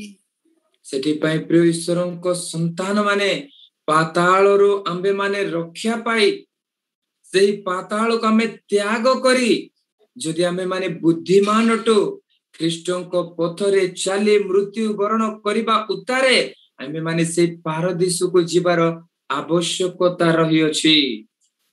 పాతాళం అంటే అర్థమైందని అనుకుంటున్నాను ప్రియులారా మీకు। ଆଉ ପାତାଳ କହିଲେ କଣ ଆପଣ ମାନେ ବୁଝିପାରିଲେ ବୋଲି ମୁଁ ଆଶା କରୁଅଛି। పాతాళంలో 3 ప్రదేశాలు చెప్పాను మీకు, ఒకటి వేదన, ఒకటేమో అగాధ స్థలము, ఒకటేమో పరదేశి। ଆଉ ମୁଁ ଆପଣ ମାନଙ୍କୁ କହିଲି ପାତାଳରେ 3ଟି ଭାଗ ରହିଅଛି। ଗୋଟେ ହେଉଛି ପାରଦୀସ, ଆଉ ଗୋଟେ ହେଉଛି ସେ ଅନ୍ଧକାରମୟ ଗହର, ଆଉ ଏକ ସ୍ଥାନ ହେଉଛି ସେ ଯନ୍ତ୍ରଣାଦାୟକ ସ୍ଥାନ। కానీ క్రీస్తు రెండవ రాకడలో పరదేశిలో ఉన్న వారందరూ పరలోకానికి వెళ్ళిపోతారు। ఇక ఆ లోకము మొత్తం శ్మశానమైపోయి సీల్ వేసేస్తాడు దేవుడు దానికి। ପ୍ରିୟ ଈଶ୍ୱରଙ୍କ ସନ୍ତାନ ମାନେ ପ୍ରଭୁ ଯୀଶୁ ଖ୍ରୀଷ୍ଟଙ୍କର ଦ୍ୱିତୀୟ ଆଗମନରେ ପାତାଳରେ ଥିବା ଏକ ଅଂଶ ଯେ ପାରଦୀସକୁ ସେ ଉଠାଇ ନେବେ, ସ୍ୱର୍ଗ ରାଜ୍ୟକୁ ସେମାନଙ୍କୁ ଘେନିଯିବେ। ପରବର୍ତ୍ତୀ ସମୟରେ ଏଇ ଅନ୍ଧକାରମୟ ଗହର, ଏଇ ଯନ୍ତ୍ରଣାମୟ ଦାୟକ ସ୍ଥାନ ମିଶିଯାଇ ଏକ ଶ୍ମଶାନରେ ପରିଣତ ହେବ। ଆଉ ପରମେଶ୍ୱର ତାକୁ ମୁଦ୍ରାଙ୍କିତ କରି ତାକୁ ଆଉ ବନ୍ଦିତ୍ୱ ଅବସ୍ଥାକୁ ନେଇଯିବେ। ఇంకా పిల్లరా, శ్మశానములోనికి కాదు మనము వెళ్ళవలసినది, స్వర్గానికి వెళ్ళాలి। ଆଉ ପ୍ରିୟ ଈଶ୍ୱରଙ୍କ ସନ୍ତାନ ମାନେ ଆମେ ମାନେ ଶ୍ମଶାନକୁ ଯିବା ନାହିଁ, କିନ୍ତୁ ଆମେ ମାନେ ସ୍ୱର୍ଗ ରାଜ୍ୟକୁ ଯିବା ପ୍ରିୟ ମାନେ। కనుక నువ్వు పాతాళానికి వెళతావా, పరలోకానికి వెళ్ళడానికి సిద్ధపడతారా? ఇక్కడే నిర్ణయం తీసుకోండి. ସେଥିପାଇଁ ପ୍ରିୟ ଈଶ୍ୱରଙ୍କ ସନ୍ତାନ ମାନେ ଆପଣ ମାନେ ପାତାଳକୁ ଓହ୍ଲାଇ ଯିବେ ନା ସ୍ୱର୍ଗ ରାଜ୍ୟକୁ ଯିବେ, ଆଜି ହିଁ ଆପଣ ମାନେ ନିଷ୍ପତ୍ତି ନିଅନ୍ତୁ।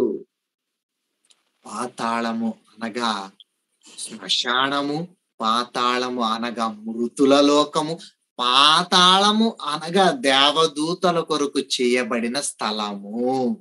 ଆଉ ବର୍ତ୍ତମାନ ପାତାଳ କହିଲେ ପ୍ରିୟ ଈଶ୍ୱରଙ୍କ ସନ୍ତାନ ମାନେ ତାହା ଏକ ଶ୍ମଶାନ ଅଟେ। ପାତାଳ କହିଲେ ତାହା ଏକ ଅନ୍ଧକାରମୟ ଗହ୍ୱର ଅଟେ। ଆଉ ପାତାଳ କହିଲେ ଆଉ ଆମେ ମାନେ ଆଉ ତାପରେ ପତିତ ଦୂତ ମାନଙ୍କୁ ରଖିବା ନିମନ୍ତେ ପ୍ରସ୍ତୁତ କରାଯାଇଥିବା ଏକ ଭୟଙ୍କର ସ୍ଥାନ ଅଟେ।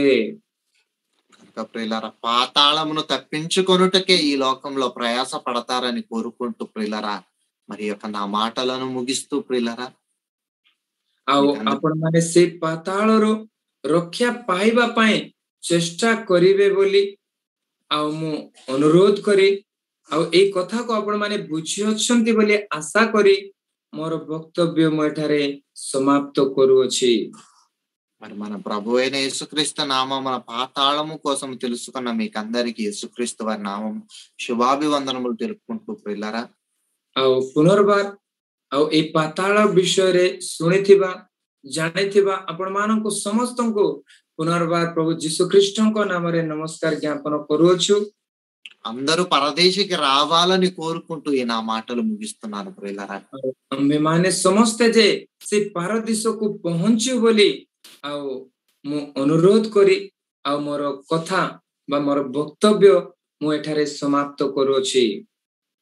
మరి అందరికీ నాకు ఈ అవకాశాన్ని ఇచ్చిన మీకందరికీ మరి యేసుక్రీస్తు వారి నామమున శుభాభివందనములు తెలుపుకుంటూ ప్రార్థన చేసుకుందాం ప్రియులారా. ପୁନର୍ବାର ଏ ସୁନ୍ଦର ସୁଯୋଗ ଦେଇଥିବା ସର୍ବଶକ୍ତିମାନ ଈଶ୍ୱରଙ୍କୁ ଏବଂ ଆପଣ ମାନଙ୍କୁ ସମସ୍ତଙ୍କୁ ପୁନର୍ବାର ଧନ୍ୟବାଦ ଦେଇ ଆସନ୍ତୁ ପ୍ରାର୍ଥନା ସହିତ ଆଜିର ଏହି ସଭାକୁ ଆମେ ମାନେ ସାଙ୍ଗ କରିବା, ପ୍ରାର୍ଥନା କରିବା। మమ్మల్ని ప్రేమించిన మా ప్రియ పరలోకపు తండ్రి, పాతాళము అంటే ఎంత భయంకరమైన ప్రాంతమో మేము తెలుసుకున్నాం తండ్రి. ఆ ప్రాంతంలోనికి మేము వెళ్ళక మీరున్న లోకానికి రావాలనే ఈ యొక్క మాటలు మేము అనుదినము నేర్చుకుంటున్నాము. మరి మీ కుమారుడైన ఎస్ వీరేష్ అన్న గారి ద్వారా, అలాగే ప్రిన్సిపల్ అయిన ఎస్ వార్తన్నయ్య గారి ద్వారా మరి నీ జ్ఞానపు సంగతులను నేర్చుకుంటున్న నీ కుమారులు మరి ఒరిస్సాలో ఉన్నవారు కానీ, అలాగే ఎక్కడెక్కడైతే ఉన్నారో వారందరికీ మీరు దానిని గ్రహించే మనసును అనుగ్రహించి నడిపించమని వేడుకుంటున్నాం తండ్రి. వారు చేస్తున్న దేవుని కార్యక్రమాలలో మీరు తోడుగా ఉండి నడిపించమని వేడుకుంటూ తండ్రి, మాకు ఎల్లప్పుడూ జ్ఞాన హృదయాన్ని అనుగ్రహించి నడిపించి పాతాళమును తప్పించుకునే వారుగానే మేము మారుతుండగా మా కృపను సహాయాన్ని అనుగ్రహించి నడిపిస్తున్నందుకు కృతజ్ఞతాస్తుతులు చెల్లించుకుంటూ నీ కుమారుడు మా ప్రభు అయిన యేసుక్రీస్తు వారి పేరట ఈ ప్రార్థన అడిగి వేడుకుంటున్నాం తండ్రి. ఆమేన్. అందరికీ వందనాలన్నా. వందనాలన్నా. మరి చాలా చక్కగా పాతాళం అనే విషయాన్ని వివరంగా చాలా చక్కగా మరి నేర్పించినందుకు, వివరించినందుకు మరి మరోసారి సిబిటి ఒడిస్సా తరపున ప్రత్యేకమైన వందనాలు. ఏమి, అది ఎక్కడుంది, ఆ పాతాళంలో ఎవరున్నారు, ఎవరి నిమిత్తం అది చేయబడిందని చాలా స్పష్టతతో మా అందరికి నేర్పించినందుకు మరోసారి ఈ జూమ్ యాప్ లో ఉన్న ప్రతి ఒక్కరి తరపు నుండి కృతజ్ఞతలన్నా. Thank you. మరి వందనాలన్నా. మరి నేర్చుకున్న మేము, విన్న మేము పాతాళాన్ని తప్పి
ଦେଇଛନ୍ତି ସେଥିପାଇଁ ମଧ୍ୟ ମୁଁ ପିତା ଈଶ୍ୱରଙ୍କୁ ଧନ୍ୟବାଦ ଦିଏ। ଆଉ ଆଜିର ପାତାଳ ଉପରେ ଅଂଶଟିକୁ ଆପଣ ବୁଝିପାରିଲେ ସାର୍ ସ୍ପଷ୍ଟ ଭାବରେ? ବହୁତ ଭଲ ସାର୍, କିନ୍ତୁ ବ୍ୟାଖ୍ୟା ଏମିତି ସୁନ୍ଦର ଥିଲା ଆଜି, ବହୁତ ଭଲ ଲାଗିଲା ସାର୍। କାହିଁକି ଗୋଟେ ପାତାଳ 3 ଭାଗରେ ଯାହା ବିଭକ୍ତ, ବହୁତ ଭଲ ଲାଗୁଥିଲା, ବହୁତ ଭଲ ବୁଝଉଥିଲେ। ତ ଯାହା ବି ହଉ ପରମେଶ୍ୱର ଗୋଟେ ବହୁତ ବଢିଆ ଶିଖାଇବା ପାଇଁ ପ୍ରଭୁ ସାହାଯ୍ୟ କରୁଛନ୍ତି। ବହୁତ ଇଚ୍ଛା, ତ ମଝିରେ ମଝିରେ ଟିକେ ଆବସେଣ୍ଟ ହେବାକୁ ପଡୁଛି। Okay sir. ଆଉ ପ୍ରଭୁ ଆଶୀର୍ବାଦ କରନ୍ତୁ ଏମିତି ଶିକ୍ଷା ପାଇଁ। ସାର୍ କଣ ପ୍ରଶ୍ନ କଣ ଅଛି କି ସାର୍? ଏଥିରେ ଡାଉଟ୍ କଣ ଅଛି କି ସାର୍? ପ୍ରଶ୍ନ ତ ମାନେ ଯେତେବେଳେ